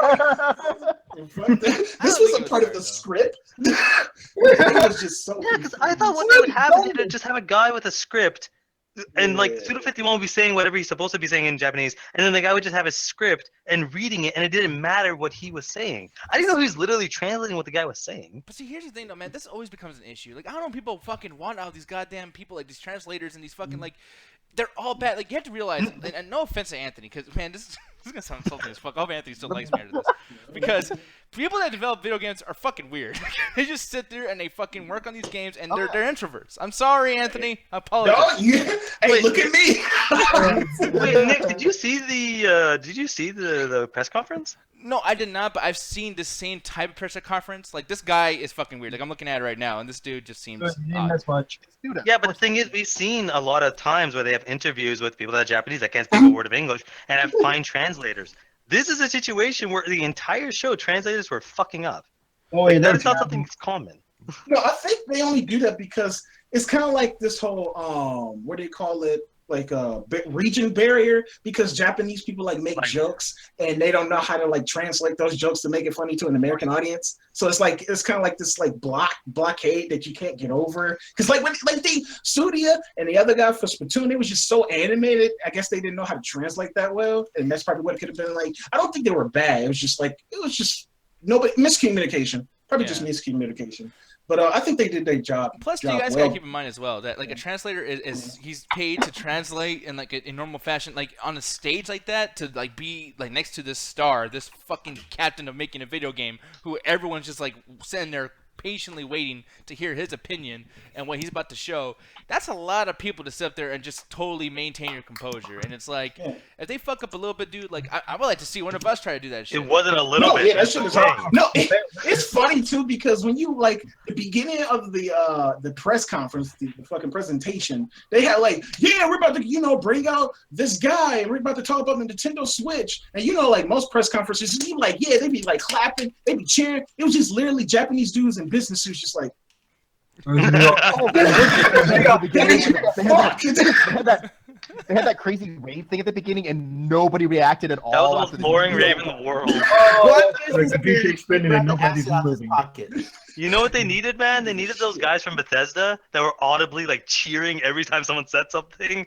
They just needed those people at the front to just cheer everything, man. Yeah. They'll be like tangent and stuff like that, but they did. Granted, they don't have like a lot of big, strong launch titles, but they do. Like I said, Super Bomberman R, which I am stoked for. Bomberman is not dead. He lives. He gets one more. Yeah. Just give me my F-Zero. And then they'll do another reboot. No, okay, that's the thing. I am really starting. Yeah, this is Bomberman R. I am so happy about this. I was waiting patiently. I was hoping he wasn't dead, but I am so happy about this. But Marcus Kilgore, I'm gonna get on your case. I am tired of the F-Zero fan base bitching and moaning for another F-Zero game. That's never gonna happen. It's never gonna happen. I'm just saying, can't we get ours? Can't we get ours? ours? Okay, you got 2 games. Okay, well, just put this out there. You guys have Wipeout HD and whatnot. Like, you have other games that you guys can play that's not fucking F-Zero. Dude, Nick, they have 2 games on the Nintendo Switch. It's one game called Fast Racing Neo that's pretty much like F-Zero. And then they got another one that I just found out that's going to be releasing on the Nintendo Switch called Red Out. Perfect games right there. You got a good point, Anthony. Exactly this game just like Cuphead, but it's not Cuphead. It's just good, though. Here, buy this instead. Hey, gotcha. Hey, if it was a game like Cuphead, I want more games like Cuphead to be there. I'd be perfectly fine. No, but like that's the thing too. Like, okay, now I gotta get on you though, Anthony. Oh shit. Because you talking about because here's the thing. He always makes fun of us and says like, oh yeah, I came for Cuphead, but man, you guys like yours worse, same old shit, man. This is the same old shit. You got Bomberman. You're waiting for this fucking game? No, this is Bomberman. I have this on PS1, bro. Hey. Dude, there's some crazy stuff I've never seen. Is there a boss fight in this fucking thing? Yeah. I don't recommend nobody playing Bomberman. I'm like, hey, I know this is a personal thing because I grew up with Bomberman. Like ever since Bomberman 64, I just fell in love with this goddamn franchise, and I have been playing Bomberman ever since. I played Bomberman Jetters, I played Bomberman Generations. I even tried to play that fucking terrible fucking Bomberman game X Zero. Fuck that game. No, I actually have new gameplay. Believe it or not, Bomberman, they're over here actually. Yeah, it's pretty cool. Hey, get it right, Nick. His original name was Lone Rider. Man, Lone Rider. There's more to this? Yeah, Load Runner. Yeah, Load Runner. Yeah, that's his original name. But I just love Bomberman. I don't actually know, but like I know when I say I want Bomberman, I know I'm like the only person in the crowd that's like, yeah, I want this, because I know nobody gives a shit. Hey, that's just me. This is just a personal thing. But like I said, I admit it. Like I said, this game won't move titles. It won't move units. Nobody's gonna buy this shit because nobody's gonna care. So, like, what's your second favorite thing that's coming out? Like the new Worms game or something? Like, I mean, this is like ridiculous shit, bro. Like the new Worms game already came out. I know. Yeah, that's what I said. It's just personal shit. Yeah, it already came out, and another one's gonna come out in 2 months. And I'm happy about the whole. I'm happy about the whole Sonic Mania, but that won't get released until like later on. So like Sonic, that'd be cool. Yeah, Sonic Mania looks really fucking good. Yep. It's Sonic really looking good. Oh man. Yeah, I can't wait to see gameplay footage of Sonic 2017. I don't know what it is. Like some people say it's gonna be a sequel to Sonic Generations. I'm hoping it's probably something new, but if it's a sequel to Sonic Generations, that's cool because I actually love Sonic Generations. Here's a big one here too. ARMS. This might be something. If this actually goes good, this is gonna be a new thing. Fucking ridiculous. That's cool. I like the art style. It's a new IP. It looks like, and I'll grant it. I want Nintendo to just like leave the fucking motion controls alone. I'm like, just stop shoving that shit down our throats. But they're not gonna get rid of it. That's their bread and butter. They made so much money with the ARMS. Huh? Point that out. They trademarked the word ARMS. Yeah, They're fucking ARMS. They trademarked that. No, and that's the thing too. People that don't get the context, because I know we're just the only nerds here. But basically, these guys come in and you can play the game. I guess. I mean, I don't know if you have to have something strapped to you, or whatever. But like, obviously, you go in front of the camera, you play, you can punch. The guy punches in the game. Really cool shit. I've seen this done so many other times though. Not in this way, and the gameplay is completely like different. But I mean, dude, we've tried the whole like move your body and it's the game, and like it's never worked out. Like no one gives a fuck. Well, it's Wii Boxing. If you ever played Wii Boxing, you kind of had the nunchucks and you moved left and right and you punched. It's basically that as a full game. And actually, I'm looking at the chat over here. Julian's opinion. He says, "So what? They trademarked ARMS. So what? It's the tittle." So it's the tittle? What? Yeah, it's a tittle. So okay, but the problem is, it's not like arms with a Z or arms with some weird thing. It's literally just the word arms with a trademark next to it. It's the same thing with Candy Crush when they try to trademark Saga. You can't trademark such a commonly held word like that. Yeah. You know what I mean? Yeah. I mean, I don't really feel like it's just for the trademark either. I mean, I think that the game is ARMS and it's about arms. So tits. But the thing is, it's not like they did something interesting where they put like a number or they put like a Z or something. They didn't try to change it up. They literally just put like arms and just trademarked the word. I'll bet you that was probably like the project name, and they just stuck with this shit. Like it was like Project Arms, and it was like, you guys got a better title? It was like, I got nothing. Arms it is. Now, see, it'd be cool if they named it ARMS. So yeah, that would be pretty cool. Like I don't know, man. Like this whole thing, I want to buy it. I mean, everyone's like, oh, dude, like Sonic this. It's okay.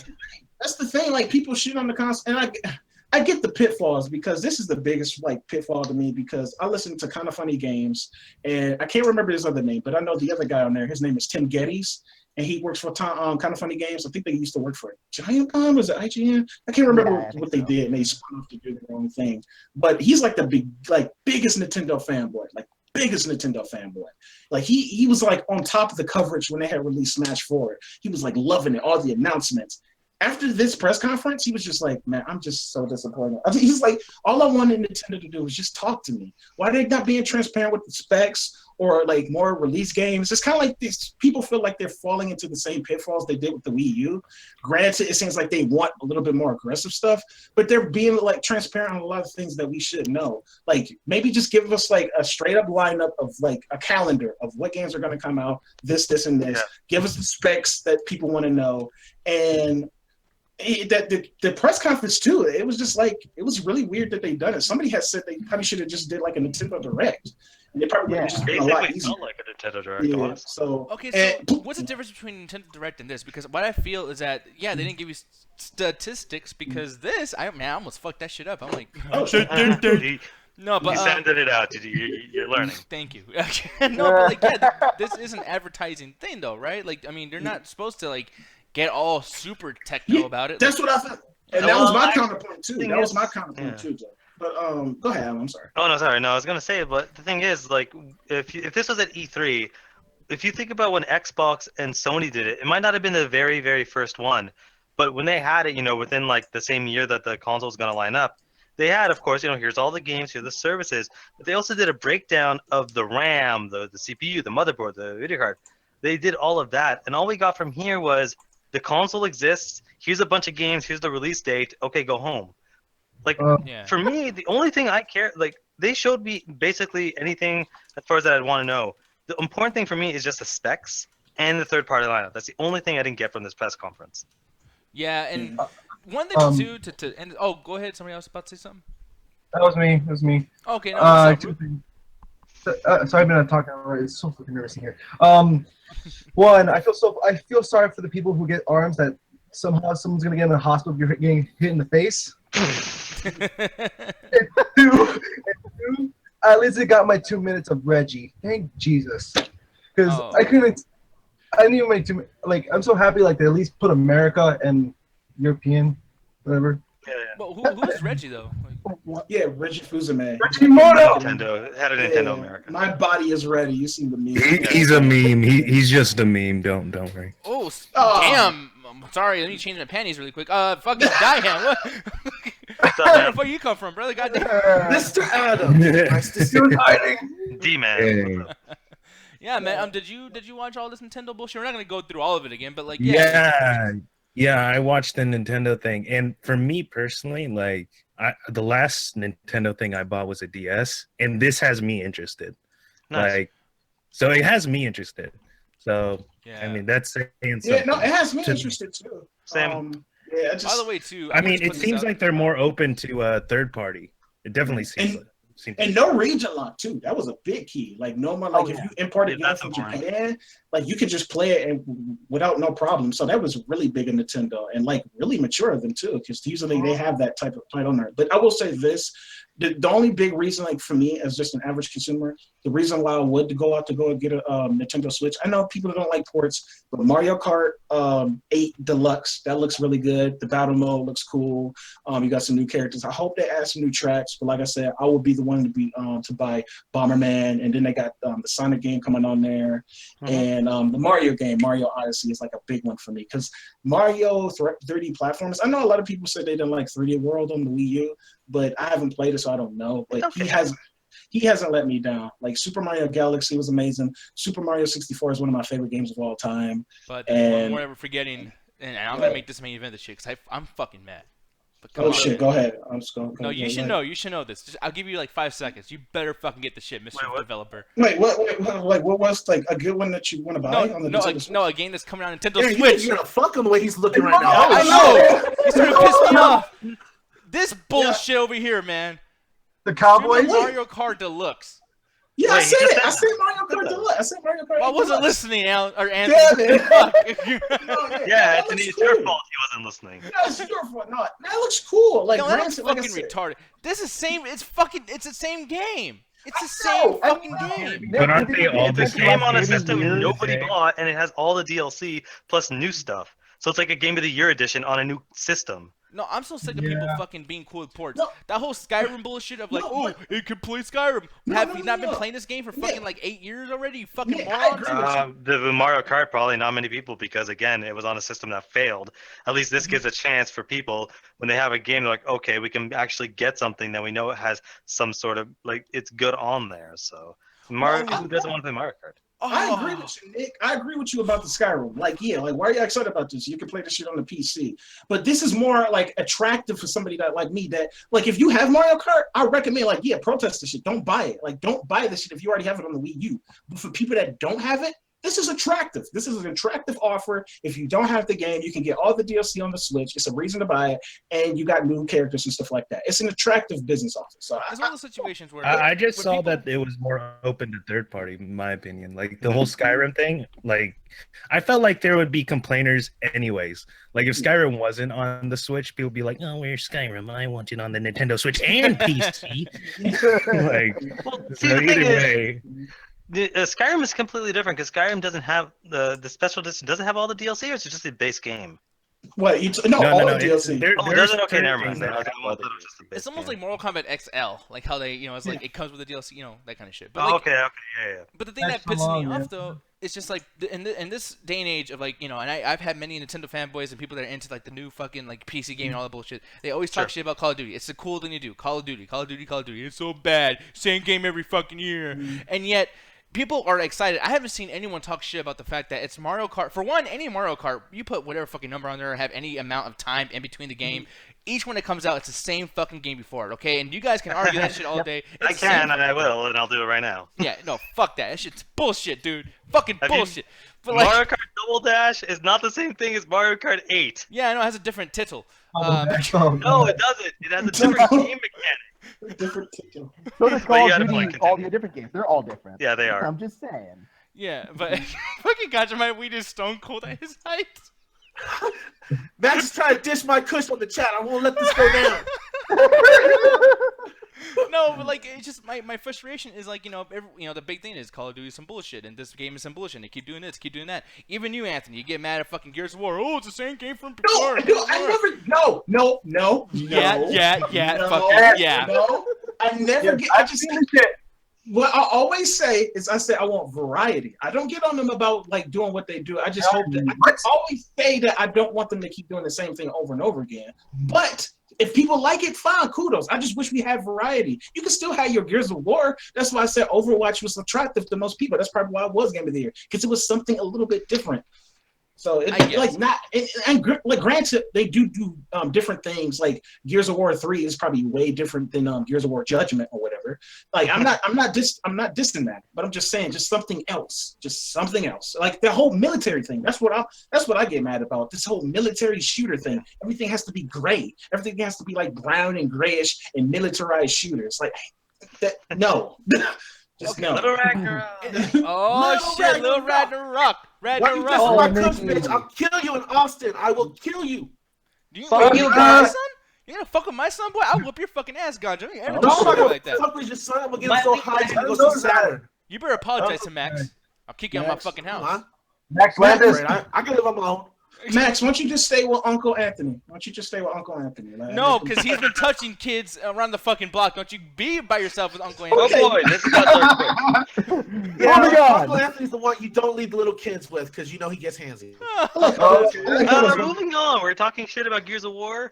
No, one thing. Look, Anthony, when he replied, he gave me a good response. Okay, it was not like you're raw Nick or you're raw Anthony. We just have a difference of opinion. That's cool. Sure.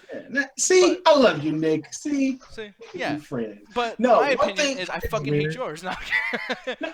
Hey, you fought. But one thing we both can agree on, Nick, is like Nintendo was doing this, but it seemed like Sony was trying to get on the action because they had like made a video of their new Glacier White PlayStation 4.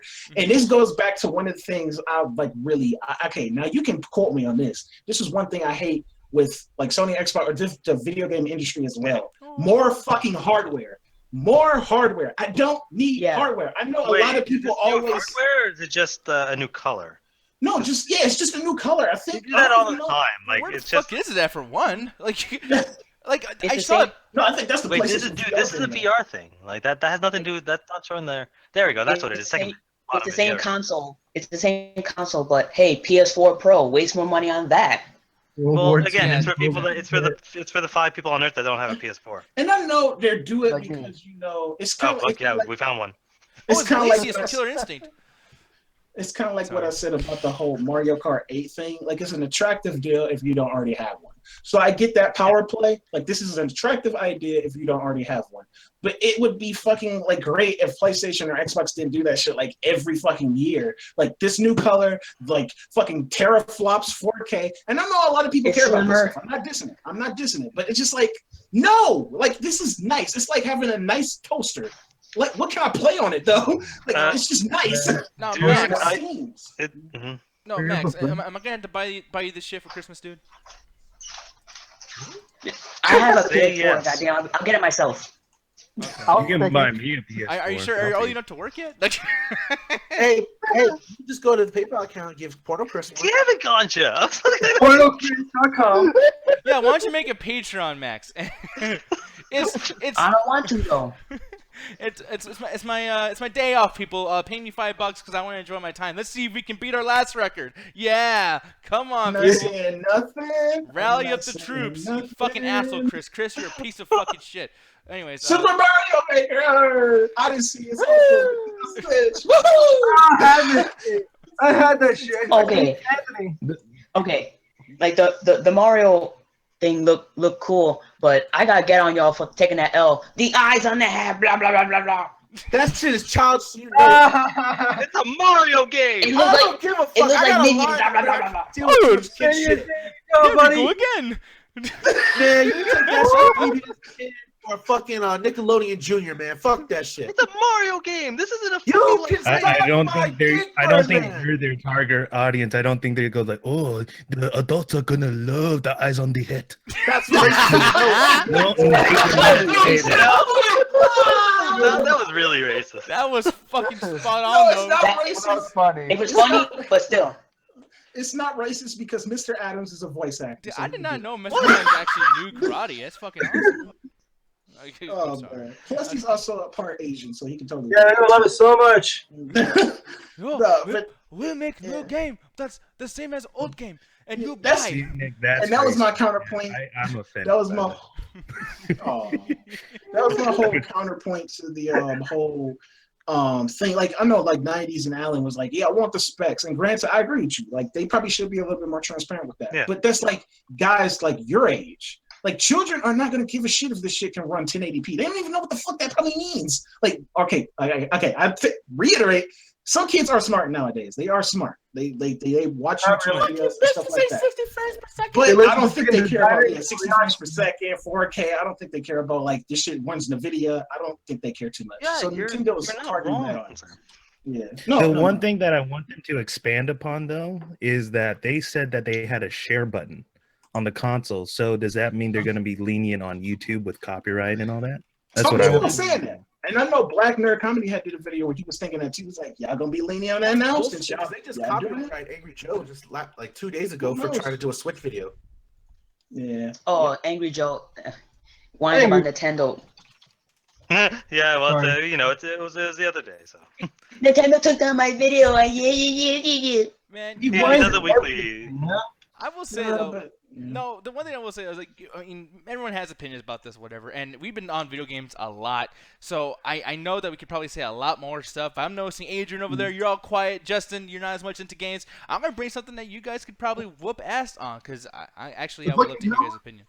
But yeah, question of the night, another one. Is this a community question or a question of the night? No, this is actually a question of the night, people, Okay, and another one because I was just really curious to get you guys' opinions on I something. could today. talk about this question a lot. Yeah, Yeah, same same here. here. And you know what, Justin? Since you can, I will let you go first, but let me read it for the viewers. It is, in your opinion, what do you think makes a great storyteller? Who do you think in the present is a great storyteller of our time, and why? So, Justin, take it away. Okay, that second question's hard because there are a lot of good storytellers. But okay, I'll say this: the best storytellers have two main qualities, in my opinion. The first is that they know how to divvy out information at a steady pace. You know what I mean? Like, don't just throw everything at somebody. Pace it out where we learn and we want to continue learning about the characters, the world, whatever it is. It has to be a bait. You know what I mean? Like, you have to want to entice you to want to learn. But the main quality, the best storytellers understand people. Like, they understand how people think. They understand how they react. They understand how they communicate with each other. if you understand people, you can tell great stories because you understand human emotion, you understand logic, you understand pathos, ethos, all those qualities. These are things that great storytellers do. And I'll say this: like Steven Spielberg doesn't always make great movies all the time, but one of the reasons why his movies work is because he hits human emotions that people can all relate to, whether it's a pathos or a logos or an ethos. He understands how his characters think, and by communicating that to us, we sympathize with them, and that's what makes those stories great. And even has anyone seen Bridge of Spies here? That film they came out with. I want to see it, but I don't know. Is it any good? I did. Okay, Bridge of Spies. Oh, great, yeah, Justin or Rook, sorry. But that's the thing is that Bridge of Spies, I think, is a great piece of storytelling because it's made to appeal to logic. It's made to appeal to people who like to follow the logic of how people communicate and negotiate with each other. And that's great storytelling because you can see the way the mechanics work, how people would react when one thing happens or another. And it's just that's what makes good storytelling. We care to see how that process works about human interaction and understanding people. So that's my spiel. If anyone else wants to go on after that. Yeah, no, good man. Justin's a smart motherfucker, man. No, he's yeah. No, his major is Sean. Like that's where he goes to school for, so he wouldn't know what he's talking about. I'll throw mine because I know all of you guys are better main eventers on this particular topic than I am. But Esmond Sterling is one of my favorite writers. What he does is he actually does stuff where he'll take a property that's already been developed and everything, and there's something fucked up with it, he bridges all those gaps and all those plot holes and turns it into an amazing story. I know him most from the Terminator series when he redid all the Terminator franchise and books, and there is so much little okay, I can't say the word. I knew it and now it's gone. But he just takes these little spots and oh, what was that? Someone say something? No? Okay, cool. Yeah, motherfuck! One at a time, guys. Let people speak. Just go on, please. No, but with the Terminator series though, there's a lot of shit that with time travel, there's so much things fucked up. And this person, Esmond Sterling, and here's his bookography, if you want to call it that. But he's most popular from. Thank you. He's actually done. It says he was most known for the Draka series. Do you know anybody watch Draka or know what that is? Look at you, Nick. Reading this high class literature. Nick can read. Yay! Fuck you, guy. I can't talk though. Say that. No, I'm happy. I'm happy. No, but for instance, Tears of the Sun, he did that, and he turned that book, and granted, it's not that creative because he's fucking with something that's already been done. It's already had that story told. But any kind of plot hole, anything you could have got more out of it, he turned it into something amazing. But yeah, people, like I said, people know him from Draka. I don't know what the fuck Draka is. But every time I bring up Esmond Sterling, it's like, oh yeah, Draka or Draco, whatever the fuck it's called. I don't know what that is. But the Terminator series, I think I should read it. And obviously, this one's very, very obvious. But Stephen King is fucking amazing. The Dark Tower series is one of the greatest fucking series of books ever. And I haven't even read most of them. I only read The Gunslinger and a couple others. So. Nick, I'm surprised you didn't bring up your favorite, the one that you always suck in the dick of. What, Robert Kirkman from Walking Dead? No. What? Another one. Frank Darabont? Kojima. Well, see, he's a good storyteller, but I like to think about books as a story because here's the thing with Hideo Kojima. He's a great storyteller, and man, Metal Gear Solid, that's a continuity for your ass. But the thing is, he's had so much time to make this fucking story, and sometimes it's the characters that really bring it out of him. For me, Solid Snake, the character, if you read it on a book, he's not that great. I don't like the character of Solid Snake, and I honestly feel like, how it talks shit about Star Wars, how I just needed a reason to throw in a twist in there, they're related. Metal Gear Solid, sorry, I love Metal Gear Solid, but they did the exact same fucking thing. Why is Big Boss the weird clone semen father of fucking Solid Snake? Why is a main bad guy Liquid Snake his brother clone? What the fuck does any of this shit mean? Clone semen father. Wow. That's a pretty good explanation for what actually happens. Well, no, and you're right. There is good explanations, but the problem is, though, it's just when they tell the story, it's oh, by the way, if you were already confused, let's add in something else. They're brothers. Oh, but they're not really brothers. They weren't conceived and had the same father. They're actually machines. But no, they're not really machines, though. They're clones of other people. What the fuck? The whole fact that Revolver Ocelot every single event. Yeah, that's crazy. No, it's kind of what's funny what Trey says. He was like, dude, you could explain the entire plot of the entire Metal Gear franchise with just one word: nanomachines. Okay. Nanomachines. All nanomachines. No, because the thing is, you can explain an entire game, which is 4. That's all nanomachines, but there are a lot more going on than just nanomachines in this game. My favorite storytellers actually come from comedians. I know you guys are using directors and book writers, but my favorite storytellers are comedians because their whole job is to get you in that situation and make you feel like you're part of the storyline that they're giving you in. My favorite is Dave Chappelle and Richard Pryor. Nice. Richard Pryor is probably at the top because the way he tells his stories, it's just on such a personal level. It's almost like you're down the block with him and his buddies as he talks about the hobo trying to get free drinks out of him when he was 14. And I love how he's just so personal with stuff and how like he doesn't care. Like anything he can use is a bit because everyone has the same emotions, same storytelling, or same kind of scenarios as him.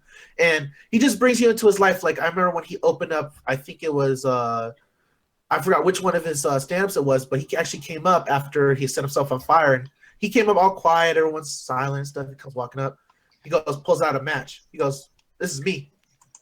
Pulls it out, lights it. I know y'all making this joke the whole time I was gone. And it's just funny because nobody that actually has a huge ego about themselves will make a joke about setting themselves on fire. And how people were just dissing about it the whole time.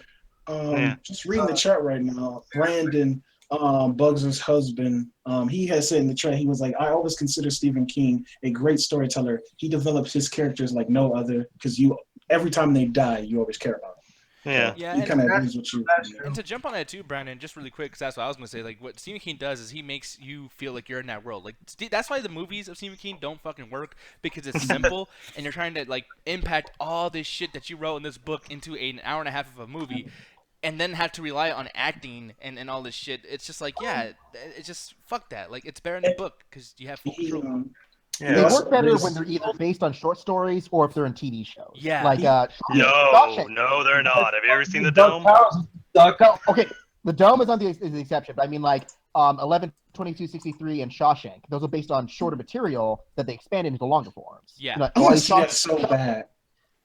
Yeah, but no, man, yeah, like Stephen King, like great, yeah, Brandon, like, yeah, he's fucking amazing, dude. Brandon, I want to say it in chat because he agreed with you about Solid Snake as well. He was like, yes, Solid Snake is simply a character ripped off the character from Escape from New York. Yeah. Inspired by it, Kojima's admitted it. No, and actually, they make a joke about it in Sons of Liberty. Like, there's a part where he calls himself Snake Plissken. Yeah, and it's like a, yeah. But yeah, anybody else though that your favorite storyteller? Oh, go ahead. I can never remember his name. Damn it! How about this? I got that from that's like the last thing of the whole thing I have. It's Blitz Rook. Wait, Brooke? Blitz Rook. What? Yeah. Rook. Rook. Fool. So I say Rook because I always use the last part of the whole nickname, but it's easier while saying Blitz Rook. Oh, okay. No, I thought that was a writer. Like, it's Blitzrook. Yeah. I'm like, who the fuck is Blitzrook? No. That guy, Blitzrook. Anthony, you keep forgetting your name. No, go ahead. I'll go get it. I'll always fuck up. Ask Mr. Adams. I fuck up his name too. All the time. I think one of the I have to bring this back, but Damien Chazelle for the 2 movies he did. Yeah. Like I think he's a great story in that of music, like the way he portrays music in films and the musicals and imagery. The way he used imagery is freaking amazing. Like, well, him doing he wrote 10 Cloverfield Lane and then Whiplash, and man, Whiplash make your motherfucker cry. Like Whiplash is really fucking. He made me cry over a freaking drum solo. Yeah, man, it's amazing. And 10 Cloverfield Lane, I hate that ending, and yeah, but I feel like that wasn't his fault. I feel like no, it's not his fault at all. It's not his fault. And another one, Jim Jeffries. The way he does his comedy and his political views, or is that the roast guy? What? Does he do the roast, the celebrity roast? No, he's the Australian comedian. The Australian guy who just he got so much praise for his gun control talk, the way he does things, and like the whole story of him with his son. Every time he talks about his son, I can just see it happening in my mind. Like he, portrays it really good. I mean, I love Jim Jeffries too, but his comedy routine wouldn't be funny if he wasn't Australian. True. Like if you actually listen to it, you're kind of like, man, if he was American, this would be lame. If he was a Brit, it'd be not funny also. By the way, I want to jump into this really, really quick, and I'm sorry if I change anything. We'll come back to the whole, favorite storytellers and everything. But do you guys believe in the whole, British comedy is different? Like, because I always feel like that's like a reason. Oh, yeah. Yeah. Okay. Oh, it is really Little, different. not most. Yeah, Yeah, no, I look, it when I depends look on what type of comedy you're coming from. very different. Yeah. Okay, yeah, because I mean, I think Ricky Gervais is just funny. Like, I like Ricky Gervais, and it's like, oh no, like some people like say they don't like him because they just don't enjoy the way he does, and he's like, no, it's the way British style works. But I've seen so much British comedians that I love, and it's just like, can someone just be shitty? Like, can it just? Kind of like one perfect example is like look at somebody like Mr. Bean, where I think he is British, Oh, I but love like that. he just pretty much just does slapstick in his early career, which is like you could just translate to American, but it's like his English sensibilities kind of give it a little bit more spice. So I guess that's the whole thing. It's like where you're from influences your kind of comedy. So British comedy is different than American comedy. I would say British comedy is a lot more awkward in silence. Like dry. Watch, much like their sex. Yeah, it's very dry. Oh, that's fucked up. You respect your landlords. You're a Fuck colony them. of the United Kingdom of Britain, so you We're better not a respect them. colony. We're a I feel fucking like that, independent nation. dude. I feel like that joke came from somewhere dark. Like he watched British porn once, and he was like, "Man, this shit is not fucking working." Like, this is bullshit. German shit is not working for me. no, but Actually, Adrian, I want to ask you really. Oh, sorry. No, I was actually going to ask Adrian too, because she watches a lot of movies. She does her whole blog thing. Like So you yeah, watch a what lot do you of British think? porn. Yeah, no, Spotlight's on you, baby. And We don't know that. Let's not judge. Hey, goddamn, let me speak. Yeah. So, I'm sorry. Sorry, Alan. No, I think like what makes a good storytelling, a lot of times like just showing rather than just telling. You know what I mean? Like, Yeah, like I'm show sorry, and I'm fucking tell, this up don't- already. Another God damn it, I'm so fucking up tonight. It's all good. Like I know what Take your time. I know what I want to say in my head, but it just comes out like No, that's fine. just trying to think of some directors. Most recent, like oh god, what's the for Manchester by the Sea? What's that director's name? Kenneth Lonergan. I thought it was May Damien. Yeah, he was amazing, like with characters, and it just felt like so real, and like how one would react to these situations. And, wow, it just really got to me. And No, man. yeah, Do you feel like it got to you because of stuff? Oh, go ahead. Ruth. I agree with this. There's the whole freaking fire scene, and I don't know if people have seen the movie yet. Who's seen it? Try to lighten up on and not just that, but like little scenes, like between him and his nephew in the car, and they were having a conversation, and it's not really a spoiler because it's in the trailer, but like when his father dies, and they're talking about like, oh, do you want to go in and see the body? You don't have to, and they're just talking about it, and I just started sobbing. I don't know why, but it just got It's a to me. sad situation, man. Like, yeah. I know. No, The whole course. Man, it's really yeah. fucking- The one thing too, he's actually surprising because I feel like this is something that he's just kind of like. It just comes with failure, not necessarily failure, but it's like he did an analyze this, analyze that, Adventures of Rocky and Bullwinkle, all those really shitty. I didn't like analyze that. Wait, he did that? Yeah. He wrote them. He didn't direct them. Okay. But still, like I think that's. I mean, obviously a director isn't the only storyteller there. I mean, it's a team Oh yeah, I effort. know. And I just feel like, after that, I think he did like screenplays and shit like that, and then all of a sudden, Manchester by the Sea, and it's like, holy shit, like, where did that come from? You know what I mean? Like, just, Yeah. and I know Gary Egan just brought up Jeepers Creepers. No, that guy is a No. child molester, so let's not, Anyway, Or like I'm sorry, No, Mr. Adams, I'll go to you next, buddy. Like, what makes you? Because I see you put something in the chat. I wanted you to say it here. Oh yeah, my favorite two are comedians. Well, right now it's Joey Diaz. If you don't know who he is, like he has a podcast.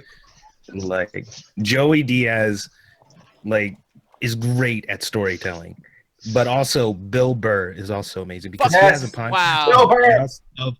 of just him. You know how hard that is to not work off anybody and just be like, yeah, so I went down the street and I bought a bagel, and then just like go off for the whole hour on that. That's amazing.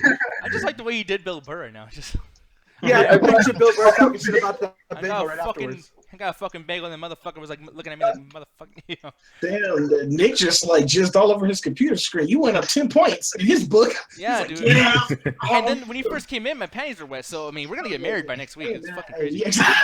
run as fast as you fucking can. No, That sounds like good because I always hear how much Nick and Ganja always talk about Bill Burr and how he's great as stand-up comedian and great as storyteller. It's kind of funny too because you hear people talk more about Bill Burr than Louis C.K. and I thought everybody loved that guy. So see, what happened was when he started doing more shit, it's almost like he kind of like left some of his fans are like, oh man, because I watched Louis C.K. right before he became famous, like right before it. And man, his fan base, like he used to actually go on to Pirate Bay, the site where everyone downloads shit from, free shit, and hopefully they're still alive. They always get arrested every 2 weeks. But Louis K actually went on there and left in the comment section like, "Hey, thanks for watching my stuff, guys. But if you can, donate me $2 and then go ahead and steal this shit. I don't care if you steal it."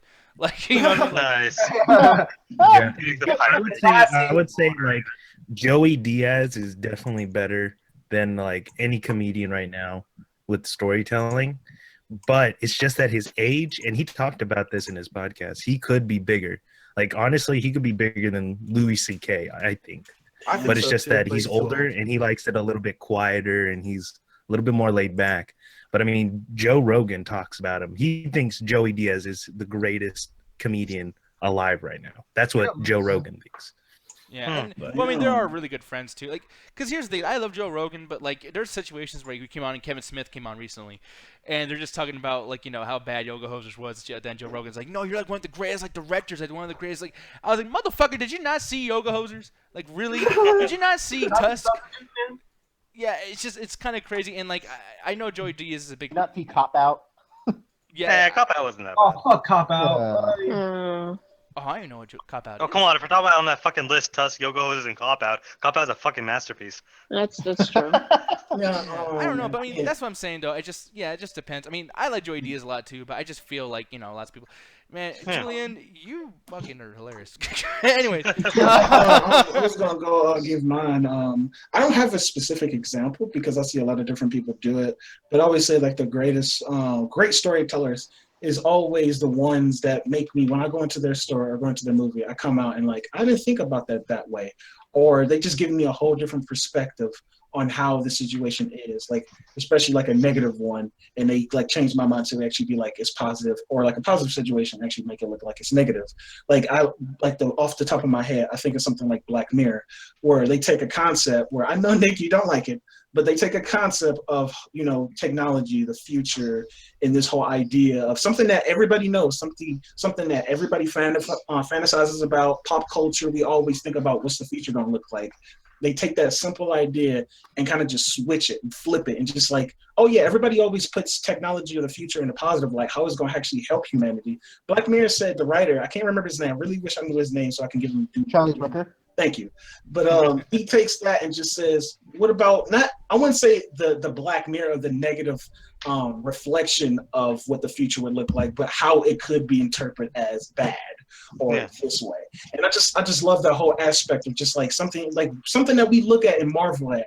He could just take it and flip it. Like, that's what I'm saying. Like, great storytellers are able to do that. Give me a whole different perspective of a situation or an idea that I even think of. So, and one thing to end this particular segment on, unless anybody else have anything, but I'll for me, say something. Well, I got one.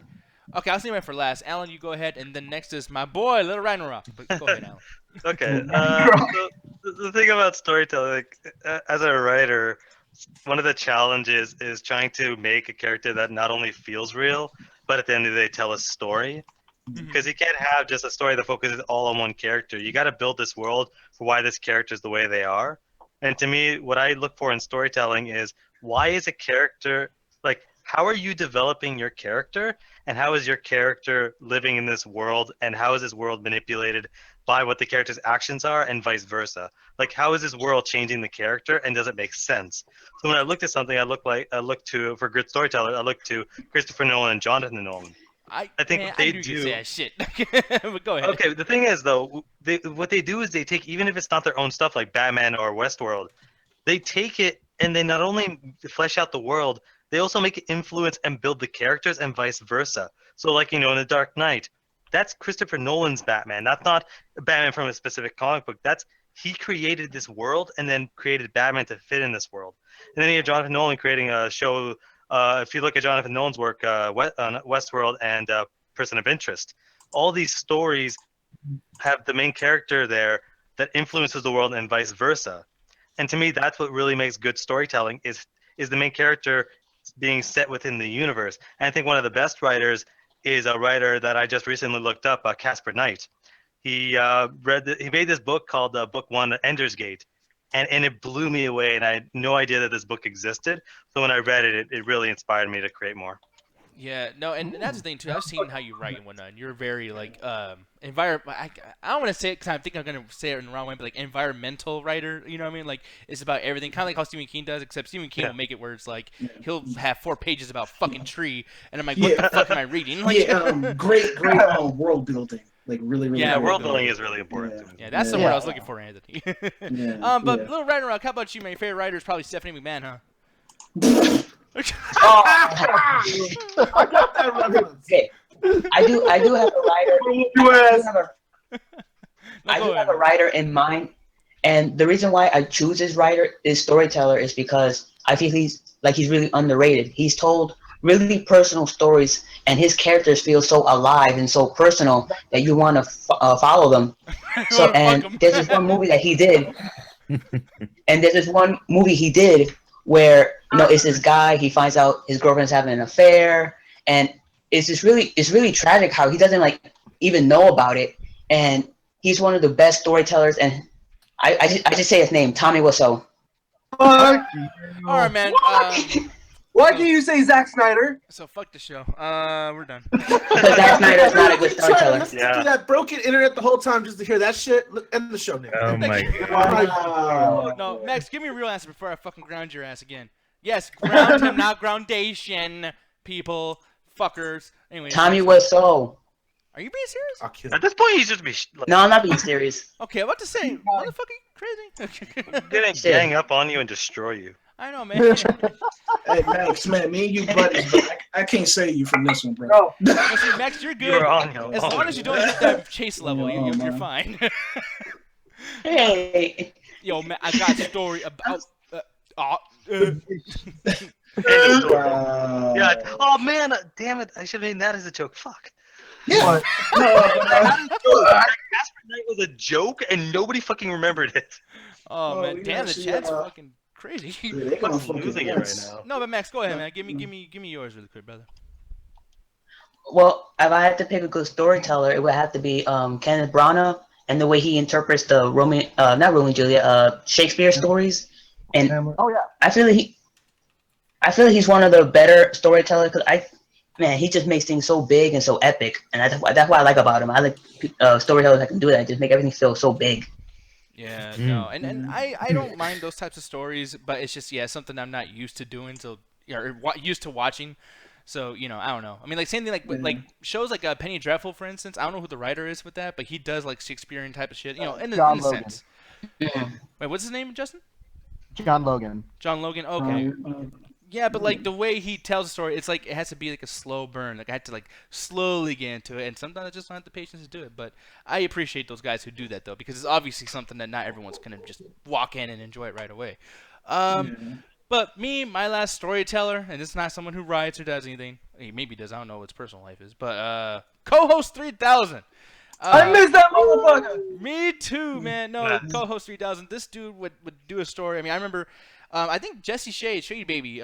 He's usually in a double toasted chat, but like he's post up videos that he's made based on the stories that him and Corey Coleman have told. Like the whole co-host is getting into sports, and he tells a story about he was bullied, trying to get into sports, and how Corey and Cyrus, Chris Cox from oneofus.net, etc., making fun of him, and it turned into like a funny ass joke. Like I've watched that video hundreds of times. It's fucking hilarious. Like just anything that co-host has talked about, especially his dynamic with Corey, because they're both good storytellers, not amazing, but him as a team with like Martin Thomas or whoever, man, it was perfect. I'm not saying this because we're double toasted, the whole thing. I'm not doing it just because of that. Like I really do mean this. So hey, we wouldn't be doing this right now if we wasn't like a huge fucking fan of these guys. So yeah, seriously, guys. Like I mean, they inspired us to do this shit. You know what I mean? And we're not as good. We gonna cry in the car. No. Yeah, but no, man, co-host 3000, dude. Like I really miss that guy. And like honorable mention. Like anybody from there. Tommy McGrew, Facebook. Like he was fucking great too. So yeah, all those guys, man. Yeah, exactly. So yeah, that's good. That was my That's nice comment of the night. Good job, Nick. Good job, man. God, have we been talking for 2 fucking hours? Apparently. Yep. No. Jesus fucking No. Christ. Hey, Almost. shit, everyone, dude, like everyone's fucking paying attention. All right, good night, everybody. Yeah, exactly. Yeah, you know, guys, Come on, fuck this everyone, shit. let's do a 5-hour show. No, No, fuck that. I I actually want have- to finish Oh, off go ahead. on a community question of Adrian. I think that'll probably be the last one that we actually finish off of. Dun, dun, dun, Yeah. dun, dun, dun, Dun, dun, dun. dun. Oh, Because we shit. started speaking about that, and we actually didn't get to cover this when we actually did the whole MCA 50 or whatever. She actually sent this a while back. But what is your favorite moment of the MCA of 2016? So yeah, I know it's probably hard because I know some of you haven't been here. I got one. You know what, Justin Zarian? Oh man, this should be great. Justin Zarian, you go. You know, this is only a personal thing for me. I don't know if anyone else thinks this way, but my favorite moment throughout the whole year was making Anthony laugh uncontrollably with the little Italian Oprah joke that I made, and he just lost his mind. I don't know, dude. I'm like laughing at shit. Oh, so it was a while back. We had a game night with Quiplash, and someone posted. It was me. Yeah, it was Nick. He said "Little Italian Oprah," and then I'm like, "You don't get the card, and you don't get the card." Anthony lost his mind. I'm gonna try to find it and post it. That's pretty much how it went down, in case anyone wasn't there. Because it sounds like an oxymoron. Little Italian Oprah. It sounds like Man. stupid, man. It's Oh, fucking man. stupid. No, man. Okay, well, there's one that I think everyone's probably gonna say, Anthony. What was that shit? No, I the forgot gun when law this was. conversation. Yeah, I can't remember what it was, but the whole Captain Jack Ferret. Oh my Oh, yeah. god. Which one? The high quality content or the? Oh yeah, there we go. That was, man, that shit was like the MCA Civil War. It was side Julian, side Captain Jack. Like holy shit. Those motherfuckers about to kill each other. This is around the man. E3 time. I remember Justin, Marcus Yeah. Jones, and Porno Chris got into a fight about E3. I remember me and Porno Chris got into a fight. This was actually, I think, Allie's second or first show. Like, Yeah, I want to say it, which is like fucking amazing when you Yeah. think about that like that. Like, welcome to the MCA. No, but Nothing yeah. off Captain Jack's comment. It's like we should have a little discussion about Islam. Yeah. I was in the Alan, how chat did when you that fucking react? happened. Oh wait, is it that ferret guy? I forgot. Yeah. Yeah. Yeah, The high yeah. quality content, man. That was the first high, What? The content man? No, no, not the the content, first man. high quality content. What the fuck? Content man. Hashtag content Are you man. high right now, man? No, but Justice Zarian, you said you had one. Who else said they had one? They had a great moment, favorite I thought moment. Little Max, Little Ragnar, I'm sorry. You said Little Max. Yeah, I had to scream it off for a second. No, Nicky. That's what his girlfriend calls him, Alan. That's He rude. must hate me. Fuck you, Ganja. That's worse than Little Ragnarok. Little Max. I hate you guys so much. Man, I'm not even gonna call him Little Ragnarok. No, his name's Max now. You guys are picking on him too much. Little Fuck you, man. You said let's call me white. We're gonna let Ragnarok last a little while. Because he's my son, though. It's different. Max, I want to give you some advice. Punch King Hippo in the gut. That's how you get the points. What the fuck kind of advice is I that? thought he said What are you talking about? Why Yo, you gotta have Punch to look Out. at pussy Wasn't that for? a Punch Out reference? I thought he said Little Mac. Oh, no, it's Little Max. Oh man, this is falling apart quick. What are you loving? Okay. Quick, give your answer, Max. Yeah, save us. Okay. Anthony Wilson Jr. 2016. They paid me to approve this message. That's great. Yeah, that was great. No, because man. when I was watching that, I was kind of chuckling at first, but then Alan came out of nowhere. Nick, your quizzes suck. And then I'm surprised people he has that voice at that time. God, his quizzes are fucking joke. Choke. I am really glad you guys like that. 'Cause, man, Nick and Ganji know the shit I had to go through to make that shit. Like, I was literally going on Facebook saying, oh, After Effects crashed again. Fuck! Dude, this fucking... this that was one of the Max- best things I ever saw. I'm fucking dying. God damn it!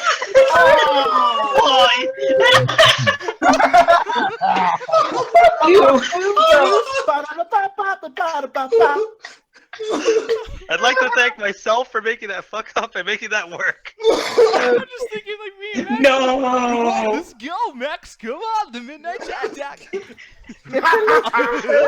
Crapping my style, man. And like throughout the whole movie, Max is trying not to be like me. He's like, "Fuck, goddamn quiz again!" Like, I'll never be you.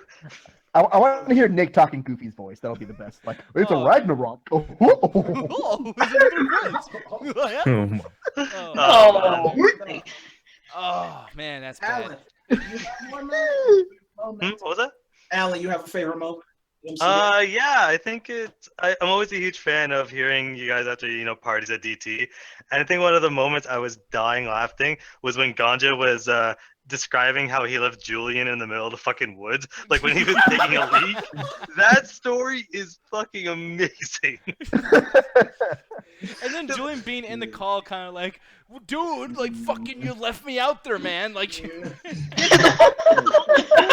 Weeks later, Ganja's talking about how he lost 90s, and Julian is just pissed off because he's like, man.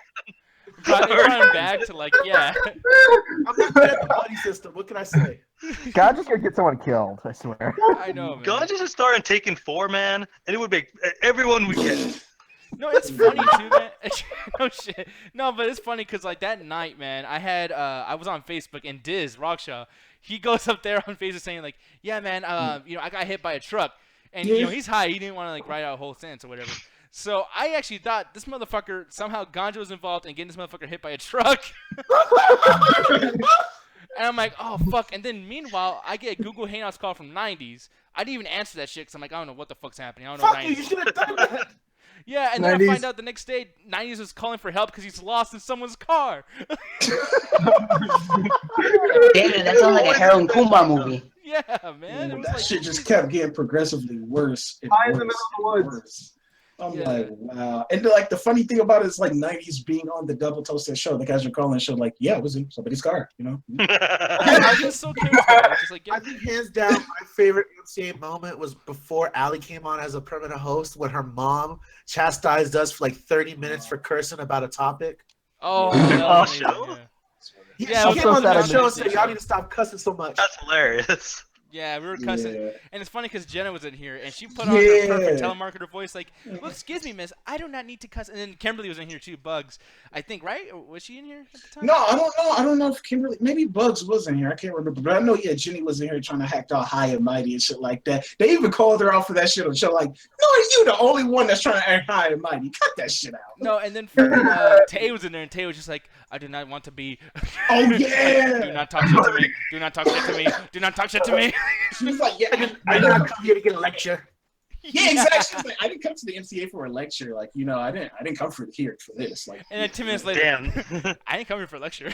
Yeah, like she just kept saying it. In case you guys forgot, she didn't come here for a lecture, y'all. Oh, but what about that new segment we're gonna have? The MCA lectures to the community, which is a talk about random bullshit. That would have happened more recently, Anthony. That would have been another inside joke, like hashtag lecture. Like. Oh, but yeah, man, I remember that shit. My favorite thing was actually on the Ringside Hangout every Monday and Tuesday, people. Anthony, for some reason, decided to dance, and I can't find this shit. But this particular, there he goes. I can't see it. No, this shit. He's Anthony dancing all trying over to the do the robot. Wait, He was doing that shit all throughout the show, y'all. Like, this motherfucker was dancing, and there's been times he's took off his clothes during the damn show. Oh, man. Yeah. Like, I know you guys don't like wrestling. Wait, I remember that. There was like, was it during the fucking... Yeah, the wrestling show. He just decided, I don't know what the fuck, I don't know. Dude, like, honestly, Anthony, I don't know what the fuck you were thinking, brother. But he took off his clothes. And then... Anthony did that during the MCA one time, man. Yeah. It's just hilarious, man. Like, Anthony is a funny fucking dude. Like, right now, he's a straight man. He's on here. He's professional. Oh, people, ladies and gentlemen in the community. Blah, blah, blah. But on the wrestling show, this guy's a fucking idiot. I have to be in the MCA. I have to be the straight guy because you and Ganja, man, y'all motherfuckers, like, I just say something wrong or I'm like misspell something. Y'all motherfuckers, I just hear like fucking Ganja turn into Daffy Duck and shit. Fuck, man. guys been with me on the Necopar shit. That's what's wrong. Yeah, we gotta teach them, man. We gotta teach them. Necopar, man. Yes. Oh man. Y'all keep that shit to yourselves. You don't fucking bring the messages. Oh, Chris Jamal. How about the Chicago John ass moment when he broke our stuff? Oh, man. That was the only time I just shut that shit off completely. I was like, man, fuck this shit. Wait, for people that don't know, Chicago John had came on the MCA, and Nick swear to God that he was naked, but I think he was just in his No, what it was, he moves, he kind of starts leaning, and then you just see his like the rest of him, and then the show just ends at that point. Yeah, like, I'm like, Chicago, are you fucking naked? And he's like, oh shit, and then he covered himself really quick. I know, Adrian. Well, you had posted your favorite moment in the chat. Yeah. I just have step away for a second. Sorry about that, guys. It's all good. It's all good. But I was just saying, like during one of the midweek shows when me and Nick like went at it, for the Transformers thing. Transformers. Yes. Yeah. It's like, me, I'm pretty quiet and stuff, but when it comes to like Michael Bay and all that shit, it's like, no, I just had to say it. No, me and Adrian, we are so like, because I talk to her a lot outside of the show, but, like I know a lot of people message me and I can't get back to y'all. I'm sorry, y'all. But Adrian, like, I've known her for a while. We talk, and we never fight outside of the show. But when we come on here, this girl, she fucking pisses me off with her goddamn movies sometimes, and I gotta be in there like, don't talk shit about Michael Bay and my Transformers, man. Like, dude, it was great because Adrian's quiet and timid sometimes, and then Transformer comes up and she goes, "Oh, just fuck off, Nick." Like, oh, she said more than that. She was talking some shit. Yeah, I did. Yeah, she got some bad shit. I was impressed. No, but now you know the secret, Nick. When you go to the 3rd-year anniversary party in Austin, all you gotta be like, "Girl, I like Transformers." Well, fuck you, Nick. Well, fuck you, and y'all just have the best. You gotta get a knife and something. Oh god. The best. I can't wait for that Julian Transformers 5.0. His favorite moment was the art moment with you, Nick. With Julian? Yeah, everything's art, man. Fucking yeah. sidewalk is art. That Cran shit was is art. Actually, my favorite moment was the after hours moment. Oh, new skull, goddammit. No, my favorite moment actually was the after hours where me and Sammy got into it. And to this day, I mean, I think about that sometimes, and it's great. It lets me take out some anger. You know what I mean? I thought you was gonna say the Alan moment where we was playing a game of Quiplash, and like Alan was just cussing out the questions because you could make your own questions. It was just like, what the fuck? Who made these questions? They don't understand grammar. And Nick thought I had made the question, so I'm just on my computer, just smiling and shit, just looking forward. He was just like, he's talking shit about you. You're not gonna say anything. And then when the question came up, I was just like, yeah, I knew that wasn't me. The thing is, I thought it was just a random question in the community, so I'm just like, I thought it was just some random person that like no one ever talks to. I didn't know it was the fucking like host of the show. And it's funny because Alan was going up. He was like who puts a fucking? And by the way, it was Ganja's question. Oh, you gotta snitch me out, bitch. Dude, your question had a fucking hyphen halfway through a word. It made no goddamn I rushed through it. Suck my dick. I didn't sign up for Well, spelling learn how to classes. read. I didn't come here for lectures or spelling classes. Fuck you. Oh shit, you better have ability both. But no, for me, another one too, and I'll end the show off after this too. But like the whole, like it wasn't the porno Chris thing. I know people are probably thinking like, oh yeah, because Nick fucking hates it so much. It wasn't that. I actually like today better than that shit. But the thing is, we talked about me in reference to it during Quiplash. Everything has to do with Quiplash, by the way. Yeah. But we were playing it, and Rashad started laughing at I think Anthony was like, it's not Little Caesars, man. It's Papa John's. Rashad laughed so fucking hard, dude. Like, that shit still makes me laugh. Yeah, that shit is funny as hell. Just before we just quick mention, I like it. Alan he said that's probably one of his favorite moments too. I'm surprised he didn't say it, but I love the moment with Aaron. I think that was his name when he came on here. Oh my god, I can't believe I forgot that. I think he was talking about like somebody like breaking, like trying to rob a restaurant without doing nothing, and like just Robert was just bad. And for some reason in Aaron's mind, he compared the situation with Xavier from X-Men. I mean, not Xavier, Charles Xavier. Yeah, Charles Xavier. Yeah, because what happens, like, it was some guy robs a convenience, like trying to rob a convenience store, and the guy's like, not caring. He's like thinking, oh man, how cool would it be if like Charles Xavier was like a security guard? Because then he could use like his mind stuff to like stop crimes and stuff. And that was like the end of his story. He was like, what the fuck are you talking about? I'm so confused. She was like, how does this correlate? Like, these don't make sense. It's not the same. One of these here do not belong. But yeah, and Chase, when he had fucked up. Oh, yeah. Oh, man. That reminds me of a fucking story. He was just like, man, when Anthony met his cousins, and what did he say? And it was just quiet. People just started shitting on him, man. That shit was funny. I love you, King, but that shit was funny. Yeah, Chase, you're fucking awesome, man. No, and by the way, when we tell you guys this stuff, like, we're not making fun of y'all. Like, we love you guys. We fuck all the time too. Like, dude, I think I fucked up like 8 times a day. But dude, do you? Oh, I got the best fuck up. Do you remember when I called a certain actor Arnold's something else? Oh, okay. I thought. Okay. Damn. Hey, remember when Alan thought Anthony knew about Snoop Dogg because he's black? What? Stop telling people that. Wait, Max, you didn't hear this? Anthony, you know all about Ice Cube, right? No, yeah, back, like, apparently, like, I don't even know what the conversation was, but he was just like, yeah, Anthony, man, you know about that one Snoop Dogg song, right? And I was just like, why would I know that? I was just joking about that shit ever since. We could just be joking about this shit. Well, okay. Not to throw even though I technically am throwing myself on the bus further, but Ganja kind of threw himself as well. Ganja, you remember when everybody in the chat was calling me out for spending money on Star Citizen? Yes. Yeah. Oh, yeah. I kept that joke going for at least a year and a half. I'm very proud. It's still going, but it was strange because that was the first time the whole chat turned on me. Because up until then, I had a lot of goodwill and, people liked me. And as soon as that moment, everyone would just stop. I was like, what the fuck is wrong with you?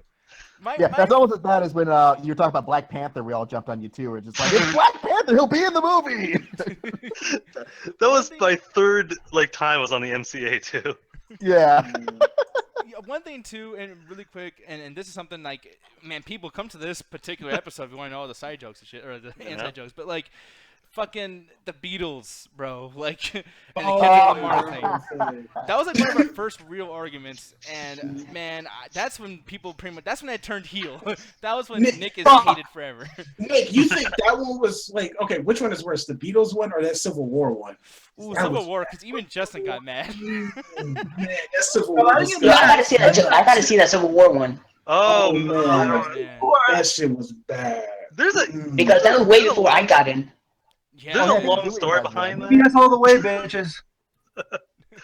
No, I don't know, but like that's the thing though. Most comic book movies, like even Allie, like my favorite moment of Allie is the Killing Joke. She told everybody off that fucking night. She was not in the fucking mood. Oh no, I was mad too. Yeah, so I don't know, man. But yo, hey, Julian's up in here. What's up, man? Julian, woo! The MCA is now art. Oh God, what's on my side today? There it goes. Yeah, Julian, what's your favorite moment? Man, there's so many moments this year. Like, I don't even know, man. Just like, I don't know, meeting all of you guys and just starting to do this. I think that was my favorite moment. But like, I think whoever I interrupted, like if you want to do the down to the second, when I said, no, I'm not going to let this happen. No, shut up. You can't talk. That was yeah. Was that during the gun control with yeah. But really, though, when are we going to talk about Islam? Oh my god! I really want to touch on this Islam. Let's talk about Islam. Everyone was just like, we're not talking about it. It was like, no! Everyone was like, nah, fuck that shit. Video. Yeah, that was like after 20 minutes of me going like... No, I really think we should do a show where we talk about Islam. It's so infuriating. Yeah, you did. He did that shit in the video. It's like, what infuriates me is the John Wayne argument. Like, he was going, like, he turned into, like, fucking Ultimate Warrior. You're a volcano that is erupting, man. That was your conversation. I went back and rewatched that, and I was so proud of myself. They muted you like 16 times during that conversation. I was like, look at that guy. Oh, that's me. I'm proud of me. Yeah, man. But no, that's the thing. One of these days we will be talking about Islam. I feel like we should do that shit. It's just, and we'll bring on Captain Ferret. Like, we should talk about, like, to go off of that, we should talk about Islam. We should talk about ISIS. Yo, if we're going to talk about Islam, Let's just we're talk going to talk about religion. Oh, yeah, if we're talking about that, I'm out of here. So we should talk about the fast one. Oh, man. But no, you know, man, we've been doing this shit about 2.5 hours. Only got through like 4 topics. So hey, next week's gonna be really good, everybody. Like, I'm ready to turn this shit off. I don't want to put anybody through watching 3 hours. I'm being nice to our people. You know, man, it's like exactly. I can tell they're full. You know, we got a lot of steak and chips and shit, but you motherfuckers gotta stop eating. Go on a diet. We want you to go on an MCA diet, but people, not be porno Chris. Oh, yeah, he thanks. said it, not me. No, I'll say it too. Don't feed that fat fuck. Anyways, go on. Don't feed the fucking steak, bro. I just want to say this, people. Like again, I just want to state this again. If you're curious about the anime night, maybe you already participated or you looking to participate. Like I said, the following time we do, I think the week of the 26th. That's a Thursday. That's when we're gonna be doing anime night again. And like I said, it's gonna be fan choice. Like they're gonna be putting all their names like in this kind of like raffle. I'm not sure how I'm gonna do it, but that's what I'm thinking about doing. Put like your names inside this like little hat raffle. I pick your names out one by one, and the first and the second one you get to pick the animes for the lineup that we watch throughout the night. So I think that's how we're gonna do that. Yeah. So they're gonna get to choose. So I think that's going to be actually really, really fucking cool. And catch the midweek, 7:30 CST. We won't be doing a wrestling show on Sunday. No pay-per-view. I don't even know when is Royal Rumble? January 29th. The 29th. Royal Rumble, bitches. Oh, man, I can't wait to beat all these young 20-year-olds because, you know, he's magically endowed by the power of death and shit. No. Well, fucking go everywhere on fucking Brock Lesnar again. Fuck yes. Please load. So he's gonna put on his Batista underwear. So Nick, I think we found another wrestling fan. Yeah, I believe so. No, that's fucking awesome. Hey, people, wrestling singing. Okay, I'm gonna put this out there. No, fuck this. You guys are watching this shit for a few hours now. You're gonna hear this shit, all right? Oh shit. On top of just the ringside hangout, man, wrestling in general is taking over. Okay, so anyone who's been talking shit and don't like wrestling, it's back. Fuck the Attitude Era. Okay, wrestling is back and it's taking over. Huh? Taking over. Wait, that's taking. NXT takeover. Oh, shit, my bad. No, it's not taking over, but it's better than it was before. We're gonna build a bigger one. I mean, we're gonna build what else is taking over. Make wrestling green again. Islam. I should have made an interview. Islam. Let's talk about it. You know what else is taking over the MCA after hours? The thing we're about to actually head on to. I think we're actually gonna play some Quiplash tonight. So if you guys are up for that, we're gonna be playing that. So I think that's gonna be a great time. And with that being said, let's end it off, people. On three. 1, 2, 3. Talk about Islam.